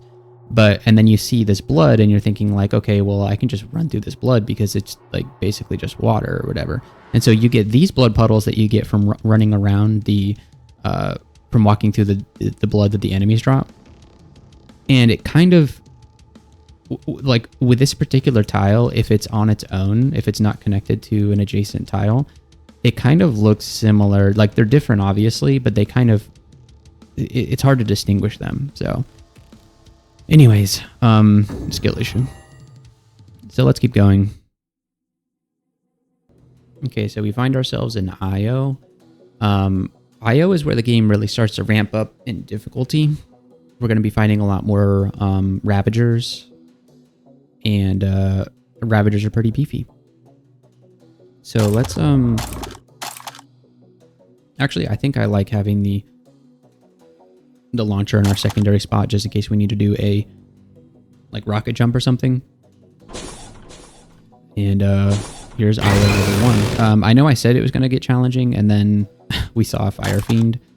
Not the most oh, there we go. That's a Medusa. So Medusas suck. They tip that you can do in the new version of the game, you can press M to see the stats of the creature that you're targeting. So they have 1 armor, so every time we shoot at them, and armor sucks against armor is very effective against rapid fire weapons. So enemies that have armor are really going to eat up your bullets if you're using a rapid fire weapon. Luckily, we have Son of a Bitch to kind of overcome the armor. So the Medusa only has 1 armor. Yeah, different damage types can, ignore armor. And so, like, if you have Pierce, or I think Plasma also reduces armor. I'm actually not quite sure about that. There's not a whole lot of information out there about this game at the moment. The wiki's still under construction. So a lot of it I've just been kind of keeping in my own document. Just things that I've seen on Discord. People have been talking about, like, if I think, oh, I need to know that for later on, I need to reference that, I'll add it to my little document. I should be contributing to the wiki, but I don't really know how to do that. Anyways, so the Medusa here has 1 armor and no resistances to speak of here, but they do 3d5 with their ranged attack that does plasma damage. So if you've got plasma resistance, then you are relatively safe from the Medusa. And the Medusa now, as of the new update, when you kill them, they spawn Medusa, which really sucks. So you can see that Medusa did a ton of damage to us because we have no plasma resistance, and it took us a lot of enemies to kill. There's an armored Ravager right there, and you can see he's got armor, and so our bullets are not nearly as effective. Okay, so there's IO 1 cleared. Luckily, that Berserk bonus got us through. Those armored Ravagers drop us 7.62 ammo, which is pretty nice. And then let's see what's in the purple chest. We've got a bulk mod pack and red armor. I think for our backup armor, we're going to keep around Onyx armor. That way we don't have to worry about durability for it at all. It just does, it's just always going to be that way. It might be time to just fully switch to the minigun now, because we already have Ammochain 1, and we can potentially get Ammochain 2 on our next level up, I think. We are level 8, and Ammochain 2 requires, level 9. Yeah. So we can get this on our next, and it'll take us 1 7.62 shot to fire 8 shots, essentially. So we can just fully switch to the minigun. So let's go ahead and just drop the chain gun, and that'll make us room for this. Oh, nope. Let's see. This is actually our second bulk mod pack that we need. So we kind of want to take WizKid so we can actually make the thing. So maybe we'll take WizKid next. And we have enough 7.62 here to really, get through it. So I'm going to drop my shotgun. I think at this point we don't need the shotgun anymore. So we'll do that. We'll also pick up the red armor just in case, and then we'll get some goodies here, like a plasma pistol and an accuracy mod pack. Accuracy mod pack is great. We can throw that on our red armor to get a little bit of a speed boost. I think I'm going to do that. And maybe we can turn it into tactical armor. And let's go ahead and use the multi-tool to repair our armor. I'm not going to pick up the plasma pistol. We don't need these med kits, really. So it is what it is. And we're not... Yeah. So we also don't need this katana. So let's go ahead and move down. And... yeah, move into IO2. That guy has a plasma rifle, which is very, very frightening. They can kill you very quickly. Unless you have plasma resistance. Which is not super easy to get. Which is a little... See, look at that. Down to 72. Alright, we got 2 invuln. Interesting. I hate using invuln because it makes your screen completely unreadable. Oh, crap. Okay. Let's run... Let's fight the Medusa with the invulnerability. Great. Yeah, but as you can see, like, how am I supposed to know what's going on right now? I think there's going to be an option to tone that down at some point. But as of right now, that option does not exist.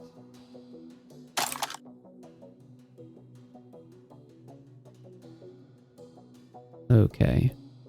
Still have enemies out here somewhere. We can use the multi-tool to repair our armor. Okay, we have a berserk there.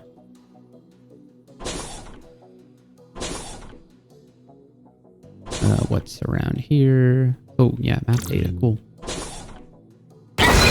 Yellow chest. I think that's an armor box. Yeah, protective boots. We've got plasteel boots, so we definitely don't need those. And then we got one final chest over here to the left. And this is the point of the game where 762 is actually going to be pretty relatively easy to get, because you've got armored ravagers that drop it, and then you've also got these the troops that drop yeah, these guys right here that I'm killing. They drop the 762. Let's go ahead and kill the plasma guy. There we go. We leveled up. I'm going to take Whiz Kid so that we can make our burst cannon. I actually don't know exactly what burst cannon does, but we're going to find out. So let's throw the bulk mod on the minigun. That'll increase the magazine. And then we need to put one more bulk mod on the minigun to turn into a burst cannon. Okay, so I took a screenshot of the stats of the minigun before I make this assembly, and then I'm going to compare it to what it is after I make the assembly. So the minigun is going to now be a burst cannon, assemble burst cannon, and so let's see what our burst cannon is like compared to our minigun before. So it lost 2 accuracy. It gained some reload time, so it takes longer to reload. It gained 2 shots. And it gained 1 damage over, like, it was 1d6 base, 1d7 after we put the power mod on, and then now it's 1d8. So I wonder how that compares to the Gatling gun assembly. So let me see, burst cannon. Slower, I'm just going to add this to my document. Slower reload, -2 accuracy, +1 damage, dice damage, +2 bullets. And I think that was it. So the Gatling gun does +1 dice damage. Okay. Increase mag size. Did it increase the mag size? Yes, it really increased the magazine size. It practically doubled the magazine size. Doubled mag size. +2 bullets for Gatling, increased reload. So it's basically a more potent Gatling gun assembly. So it increases the damage, or actually no, the damage I'm actually not sure if when I did Gatling gun, if I was including the power mod versus the base. I'm actually not quite sure. Sometimes it can be hard to figure out what these assemblies are doing just based on the mod order. Because I think that the final mod you attach doesn't actually apply its effects. Okay, so we have WizKid 1, so we can actually do... Okay, no. Until we get WizKid 2, we can't actually mod the assembly. Throwing a power mod on this thing would be quite good. So now we're going to be shooting 10 bullets that will each get buffed by Son of a Bitch and Sustained Fire. Our accuracy is pretty weak right now. We just lost 2 accuracy. So we may need to take some Eagle Eye just to, you know, not completely whiff every single shot. So what do we have here? Is it Shadow Halls? I'm not going to do Shadow Halls. Not interested in Shadow Halls. And then, so let's take this one. Let's just grab as much health as we can. We could try to, like, take the invuln and rocket jump our way through here, but I'd rather not. We'll just go into the next level, IO level 3. Hopefully Ammochain is enough to prevent us from using all of our 7.62. We have a pretty decent stack at 466, so I'm not really all that worried. It might be time to take Reloader, though, at some point. There's just a lot of traits that we need to take. We got smacked by some plasma rifle guys. We're down to 46 HP, so they do a ton of HP damage. So I think we're relatively safe at 46. Yeah, this is what I was looking for, was a health globe instead of using one of our medkits. Even though we have so many medkits, it probably was the right call to use the medkit there, but I was just playing greedy. And there's even a super boost on this map. That's crazy.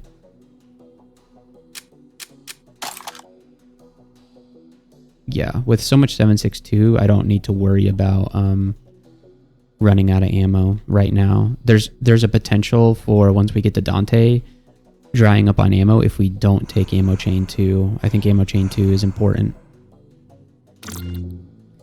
I think Ammochain 3 is also going to be important for damage, because, yeah, +1 to chainfire weapons is a pretty nice. It's like having a 4th level of Son of a Bitch. Okay, so we're going to move back here so we can get corner shots on the plasma guns.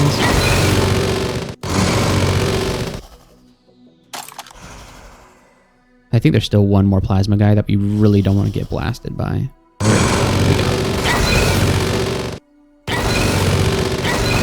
We could get a guaranteed hyper blaster for plasma damage. We might as well do that. So we'll go to warehouse to get the hyper blaster, and that way we'll have the option of using plasma or bullet.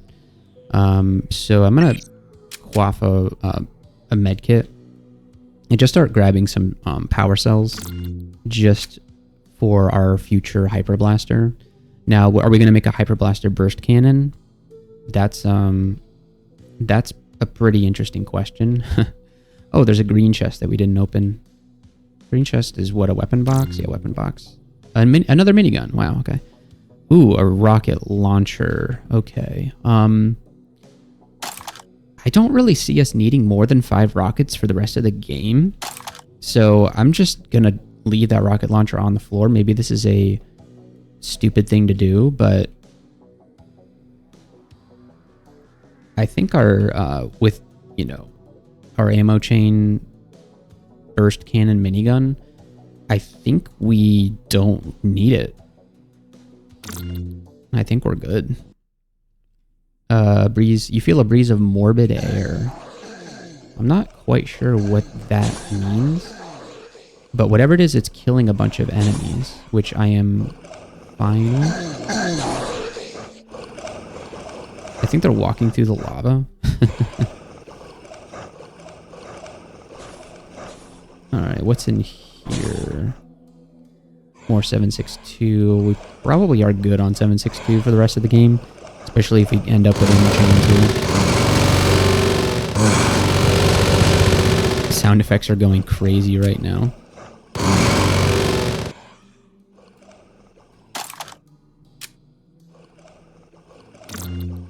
Plasteel boots. Is that... We have plasteel boots, don't we? Yeah, we do. Pick up a crack grenade. There's an assault SMG. That's an option for, you know, if you're doing a rapid fire build. Assault SMG is a pretty decent weapon. I think a chain gun's probably better though, unless you've got son of a gun going. If you pick son of a gun, then you definitely need to be using an SMG. We'll go ahead and pick up the armor. And then here's the warehouse, which is where we're going to be going. Unfortunately, need to step through some lava to get to that area. I hear some enemies to the east. They're not so threatening at this point in the game. Okay, and then we can actually make it around without having to step through the lava. Shoot that guy out of vision. There we go. We can actually drop maybe a stack of 7.62.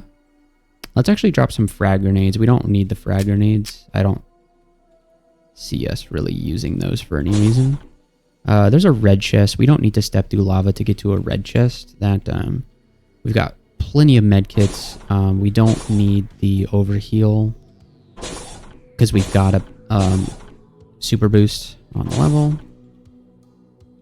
Okay, great. If we had the hyper blaster, we could burst through the wall there, but we don't have the hyper blaster. Not quite yet. We will be getting it though.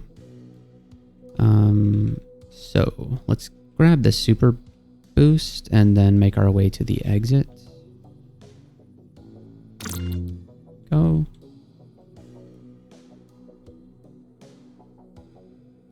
Oh, I think we went the wrong way. Yeah. No, we went the right way. Do this to keep ourselves topped up. And then there we go. Warehouse. Okay, so your vision is reduced in the warehouse, but the enemy vision is not reduced in the warehouse. So you do need to be careful about walking out in the open while you're in the warehouse. You want to make sure that enemies are coming to you. You get shot, back up. Let the enemies come to you like that. I can hear doors opening and such. Okay, there's a Ravager shooting the guys.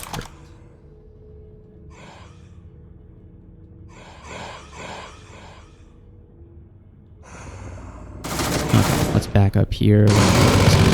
Not getting corner shots here, but we are getting an attack of opportunity when they move into that space. Pressing 5, but nothing's happening, so we're going to step here. Okay, let's go ahead and reload. And open this door up. Plasma guys are... Okay, that guy was getting a corner shot on us. You could see that he was shooting at me without me being able to see him. And that's a thing that can happen in the warehouse because of the reduced vision. But that guy was close enough to where we should have been able to see the same thing just happen there. So that's when the enemies are getting corner shots on you. You need to make sure that doesn't happen to you.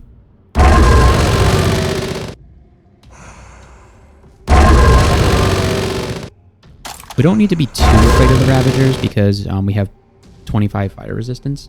So he hit me with a direct hit with the rocket launcher and we're still at 82% health. So, ooh, okay, so that was really bad. I hit reload there and the plasma guy just got me. I should not have been reloading out in the open like that because this weapon does have quite a bit long of a reload time. So we need to be careful about where we reload. So let's pick up some more 7.62. Actually, let's drop 7.62 for that. Okay, and so we need to be careful that we don't... I feel like we're about to get blasted by something. I just have a bad feeling. Okay. This isn't so bad.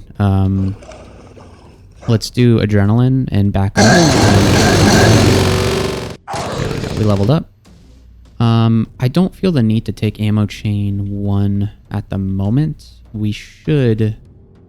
There's so many things that I want to take, but I think feel like Eagle Eye is a good choice here with the you know, really bad accuracy. But the thing is, our damage output is pretty decent. So I think we may be able to take Ammochain 2 here. And that'll make it so that we don't need to commit so many weapon or inventory slots to ammo anymore, because we are only going to be using one ammo each time we shoot. So let's go ahead and take... I lied. You know what? We're going to take... we're going to take WizKid 2. So that I can mod assemblies. Okay, so warehouse is done. So we can open up these things. We've got a plasma shotgun and a red armor. There's our hyper blaster. So let's... a sniper weapon mod? I've actually never seen one of these before. Interesting. Okay, so let's drop a stack of 7.62 to pick up the hyper blaster. And the hyper blaster is pretty incredible. It's actually very accurate. It's more accurate than the chain gun is. Does plasma damage, and it can be overcharged. I don't think overcharging is a great idea, because I think it explodes or something, so not a good thing to do. Let's I'm gonna do a little bit of calculations to see which is going to be doing more damage overall, and I'll be back in just a second. Okay, I'm back. The calculations have been done, and what I discovered is that if we hit all of our shots, the burst minigun is doing 75 damage on average per shot, and if we upgrade this hyper blaster to a burst cannon, it'll be doing about 84 average damage per shot. So it seems like it does do more damage, and it's an advantage and also a disadvantage that it does plasma damage, because plasma damage, things are usually less resistant to plasma. It's a better damage type, I think, than bullet damage, which the minigun does. But you can't rely solely on plasma damage, because there's a fight in this game that you need to do in which plasma damage will not work. It is completely immune to that. So let's see, what else do we have on the ground here? We do need to make this into a burst cannon. It requires 2 bulk and 1 power. 2 bulk and 1 power. So currently we have nothing on it. We've got a bulk mod pack and a sniper mod pack, sniper weapon mod. I'm not sure exactly what to do with this sniper. Removes distance to hit penalty.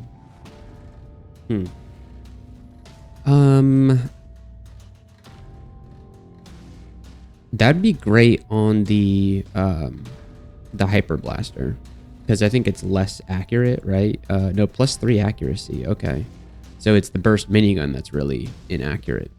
It's going to go down. I think it loses accuracy when it becomes a burst cannon. I think it loses 2, so it'll go down to +1. So do we put this on the minigun or the hyper blaster? I think it should probably go on the minigun, since the minigun is less accurate. So let's throw that on, and let's see, how much WizKid do we have? We have 2 WizKids, so we can put 1 mod on assembly. So we're maxed out on the minigun for now. So let's do the bulk mod pack just straight onto the hyper blaster here, and we're gonna hang on to the hyper blaster and the minigun. We're gonna keep them both until the end of the game probably, because we need some type of damage that's not plasma damage, and so that's what the minigun is going to be useful for. Let's see, napalm grenade I don't think we need. Plasma grenade is pretty cool. Might be better than these crack grenades. Yeah, I think I'll take the plasma grenade over these crack grenades. And we do have a power mod pack that we can throw onto the hyper blaster, because we're going to eventually need one on there anyway. I probably should have thought about the order of that, which I think that's good. We do want the power mod to stay on. So I think the order of the mods that you place on a weapon actually matter, because the final one that you put on, you won't get the benefits of that because it's basically turning it into the assembly. So I should have probably calculated the current damage of the Hyper Blaster. Let me do that real quick with the stats as they are right now. Actually, I think I already did that. Yeah, I already did that. How is that possible? Hold on. Let me look at this again. Okay, so yeah, so the Hyper Blaster right now is doing on average 52 damage a volley. So less than the minigun at the moment. So until we can turn it into a burst cannon, it's better for us to use the burst minigun. So let's think about, we might not need all of this ammo. Maybe we can hang on to some grenades. Instead, we are going to have Ammochain pretty soon. We're already doing half the required ammo. But once we level it up again, we'll only take one bullet to shoot a full volley. So we may not need all of this ammo here. Not sure why we're holding onto rockets when our rocket launcher is not rechargeable. So let's just drop the rockets, and I kind of want these crack grenades. We're not going to pick up the plasma shotgun or any of these red armors. I think what is our armor plan at the moment? Our armor plan is just red armor. Okay.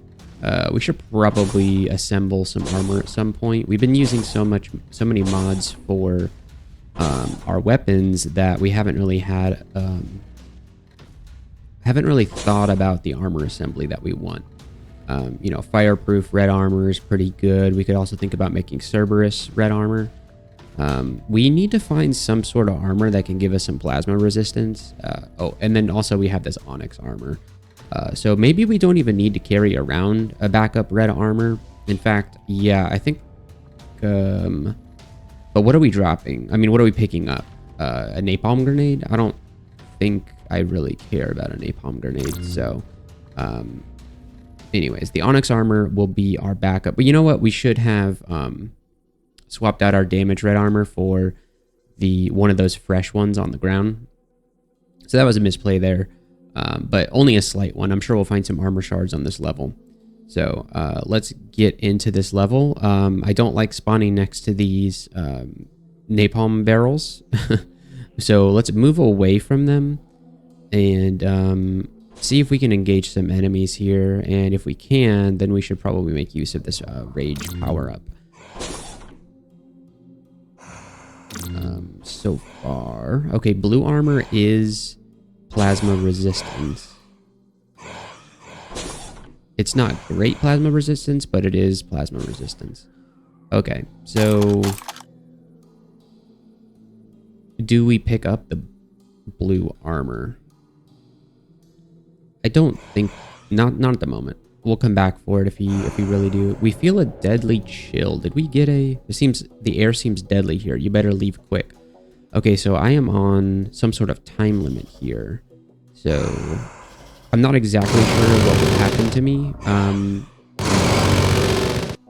But we should make our way through quickly. Okay, that could have gone better.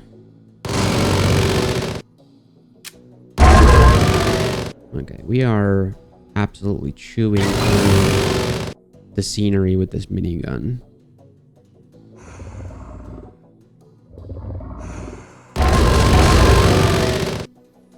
In sort of the less ammo conscious version of this build would be to go for Bullet Storm, which is very fun. It makes you shoot more bullets, so you do end up doing a lot more damage. However, ammo is kind of a problem because you need to carry around a ton of ammo. You need to make sure that you don't run out, or you could get lucky like I did on my last Bullet Storm run and find Void, which is the submachine gun that has unlimited ammo. That was a crazy run that I wish I had recorded, and it was also on. It was on what's it called? Ultraviolet mode. Okay. We may have to walk over some lava, unfortunately. We have plasteel boots, which give us some fire resistance. Let's see if we can take a cheeky teleport instead of walking over lava. Even though we need to leave soon. We actually have the exit, so maybe this is a dumb idea. But if it gets us killed, it gets us killed. We're going to use that health kit off the ground. Okay, so I do like to... Am I losing health off of this? I'm not really sure what's going on. I like to 100% kill everything. I think we have enough medkits to... Okay, so we'll switch to the plasteel boots. Okay, yeah, there's only a couple of things left to kill here.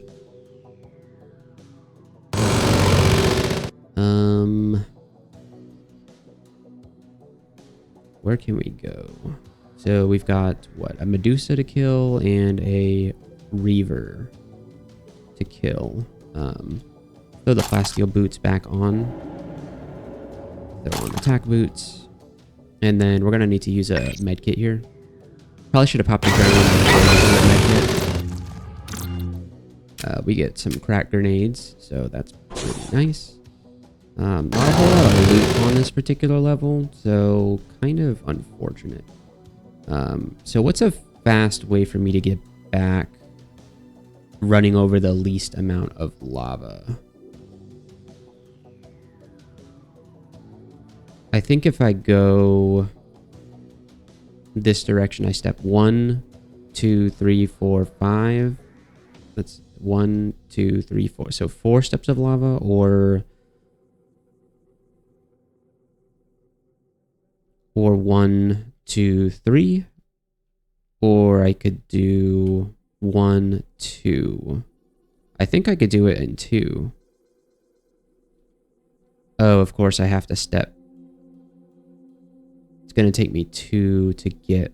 So we're going to have to go 1, 2, 3, 4.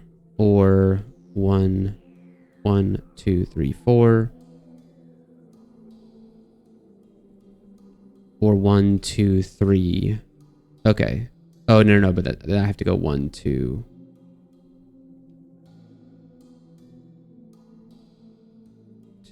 This is some pointless optimization that is not going to matter in the grand scheme of things.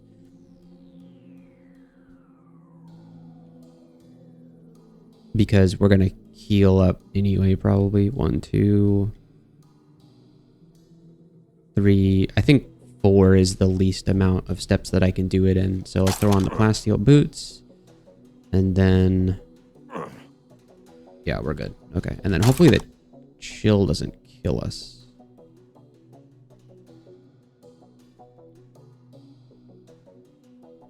Did we save ourselves a... I thought there was a health globe. Maybe we already took it. I am going to... large medkit before I go down. I don't want to get ambushed and killed. So let's go down. And IO level 6.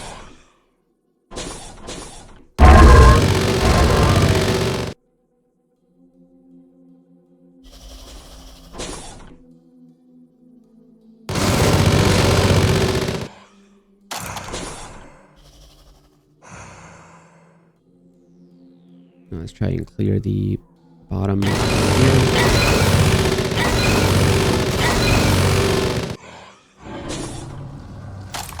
Okay, so there's something nasty down here.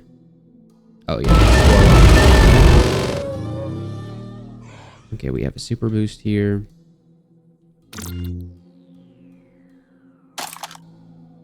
Okay.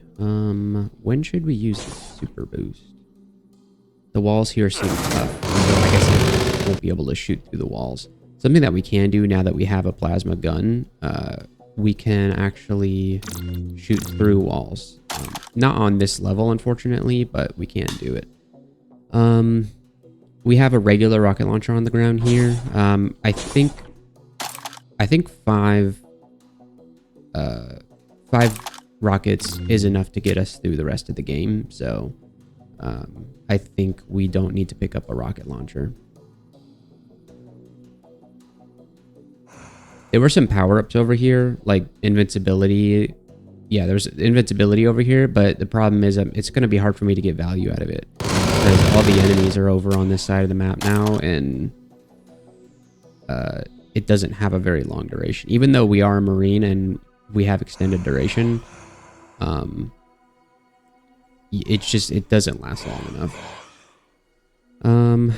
Dang, it would be very nice to be able to shoot through some walls, which is something that I should have done in the last level. I'm just now realizing is that I totally could have shot through some walls. I wonder if maybe I can still do it.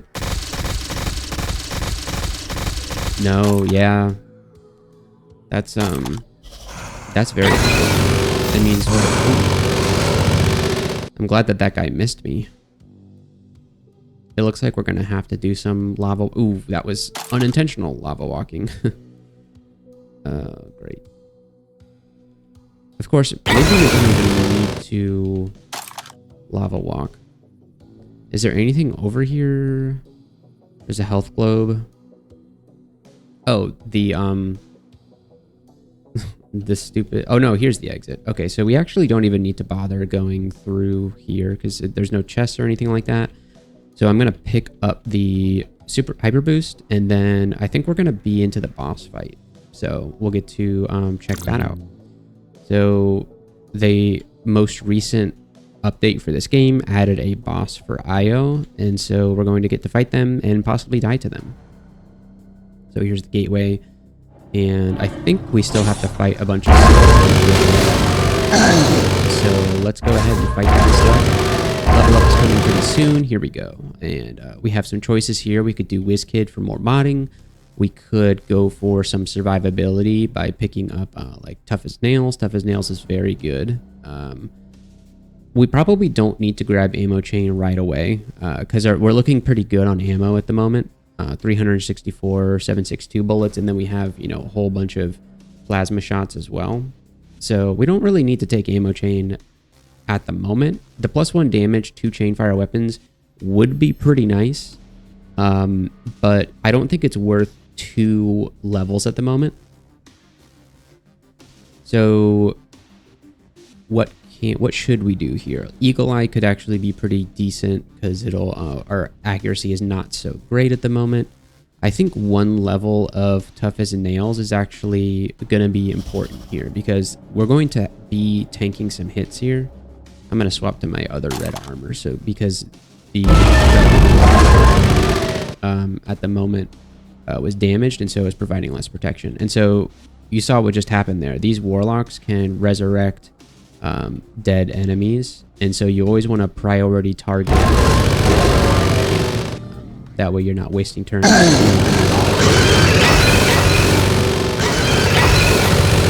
It may seem obvious, but it's good to know what all this game do. And so this is the point of the game where if you're using a weapon that shoots rockets or 7.62, you're pretty happy, but anything else and you are going to be unhappy.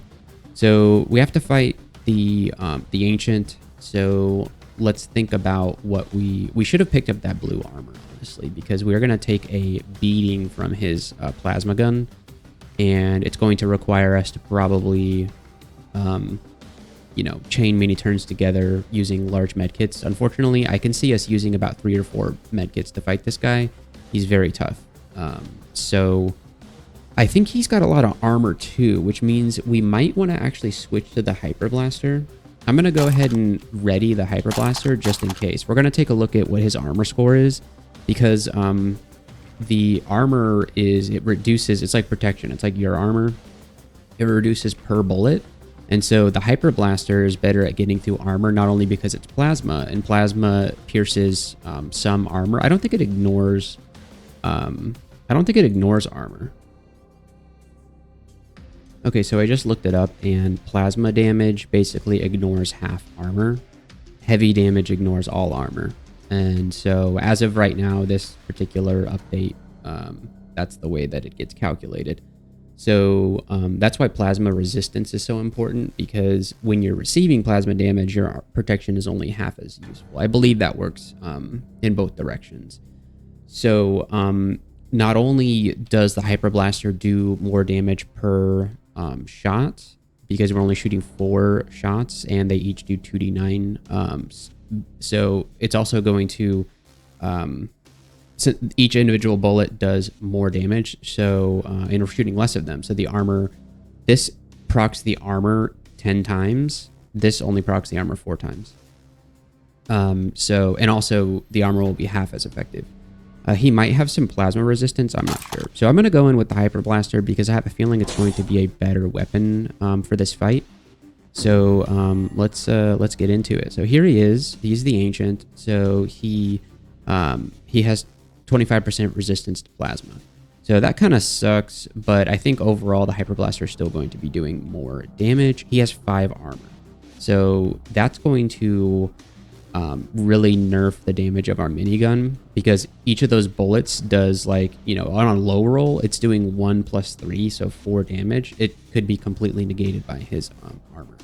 So the Hyper Blaster, I think, is going to do overall more damage here, even though it's being reduced 25%. But his Void Rifle does 2d6 x 3, and it shoots 3 times, and it does plasma damage. So we're going to be taking a lot of damage from this guy. Unfortunately, no stim pack to use here to speed ourselves up, but we are going to proc adrenaline, or activate adrenaline, and then fire away. So we've taken some damage here. We're at 84%. Let's fire again. We're down to 50. We've got sustained fire, so I kind of want to phase him, and now we're down to 14 HP. So we're going to have to heal up and then shoot again. And so now this phase really sucks, because he's got all these illusions, and only one of them is the correct one. And so we just kind of have to keep shooting at them and see what happens. So we did hit the right one here, and so now we need to heal up again. Oh, actually, did we shoot the right one? I'm not really sure. So let's keep firing. And 54 is... Oh, it looks like we killed him. Yes, we're good. Okay, so I'm going to multi-tool this armor. I'm going to multi-tool the 46 armor. Oh, this one actually has an accuracy mod on it. I didn't even realize that. Okay, multi-tool this back up to effectiveness. And then we'll switch back to the burst minigun. And so, yeah, we used, I think, like 3 medkits there. So my prediction was correct. And let us move on to Dante. So we're in the Dante vestibule now. So this is the hardest level. And you can see we're on like medium difficulty, and that ancient fight was we nearly died. We were down to 14 health. And granted, we have almost no survivability traits, and so that's probably the reason why we took so much damage there. We also didn't have any plasma resistance, so our only plasma resistance is tough as nails, which this is why tough as nails is such a great trait, because it gives you not only that base armor, but it also gives you the 10% resistances. This is probably the point in the game where I want to pick up Ammochain 2, because our reserve of ammo is going to be depleted rather quickly with how much shooting we're going to need to do here. So I'm going to go ahead and pick up Ammochain, and then ammo is just not. And also we can always stock up on 762. Something to note is when you're shooting at things that are out of your vision range, you have to roll accuracy for the maximum distance. So you're already pretty inaccurate. And then there's also just another, for being out of vision range, there's a coin flip that you have to hit in order to actually hit. So there's like another 50% chance roll that you do. I believe that's the way it works, from what I've read on Discord. Okay, so we have an invulnerability here. And we were standing next to that barrel and it almost got us killed. So let's kind of a little bit greedy to go for the health orb there. But we survived and they blew up our invulnerability orb somehow. So that kind of sucks. That could have been pretty useful. Actually, it wouldn't have been that useful because look at how far we have to walk to get to the rest of these enemies.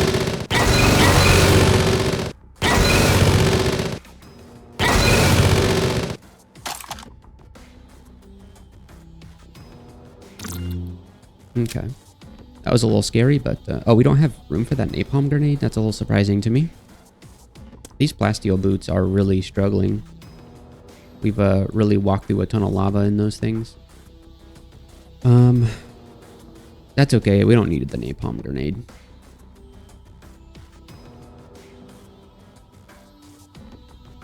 Okay, what else have you got in store for me level 2? I just stepped in lava for absolutely no reason. We should be using adrenaline a lot more. We got an armor star. Oh. Armor is not doing too well. So this is a portal to a new level that we're not going to do. It's very, very scary. So I'm not interested in doing that at the moment. Maybe in the future, but not on this run. I don't know what I'm up against when I do that. So I'm going to put the plasteel boots on when I use this multi-tool, so it will repair them. And then open up the ammo thing. Not that we really need ammo, but it's nice to have, I guess. It's nice to know what's inside. Sometimes there can be stim packs in there, which is pretty good. We did get a stim pack earlier. I didn't comment on it, but I am kind of happy that we got a stim pack because with the most recent update, stim packs have been buffed to give general speed instead of move speed. So all of your actions will be a lot quicker when you are stimmed. So it's very useful to have for boss fights. If I had one, I would have used one during the ancient fight. But we're going to have one for the final boss now. So, good to have.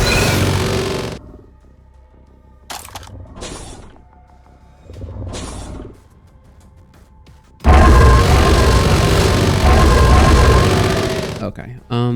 We could do Ammochain. I think we might just pick Ammochain level 3 now. +1 damage to chain fire weapons. That's going to be some insane damage for our for the minigun because it shoots 10 shots. So we just gave ourselves an extra 10 damage per volley, you know, if everything hits, obviously. A little unfortunate that I could have saved whatever it was in this armor box.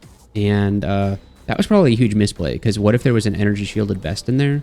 That would have been pretty huge. We're going to actually have to wear that blue armor that you get from the beginning of the final stage. Now, what have we got? A deagle. Not interested in doing a deagle at the moment. I've always had trouble getting the deagle to work because it's just so hard to maintain 44 ammo. All right, let's drop this red armor for this red armor. Of course, if you're rocking army surplus, then you can get whatever kind of ammo you want. In the future,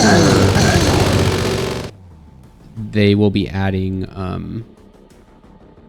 manufacturing stations, and so you'll be able to manufacture the type of ammo that you prefer. So that's going to make the early game ammos that are less, like 44 in such a weird place because it's an early game ammo, but it's hard to find in both the early game and the mid game. So it's like, when are you supposed to use it? Okay, so we can move on to the Dante altar. So this is the final boss. You need to be able to do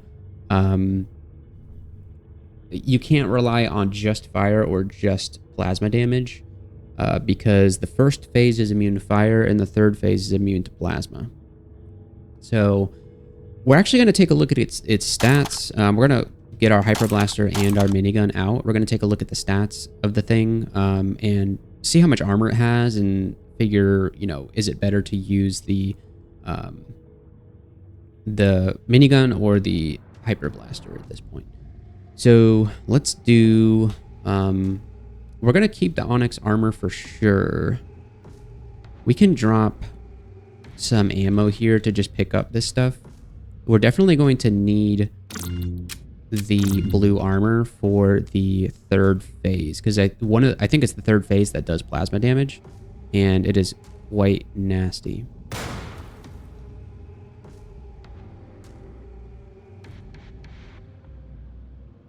Okay, so moving slowly because I don't want to waste any turns here. So here's the Harbinger shell. So it has 3 armor. That's really not that much armor, and it's resistant to cold and poison. It doesn't say that it's immune to fire, but I'm pretty sure it is.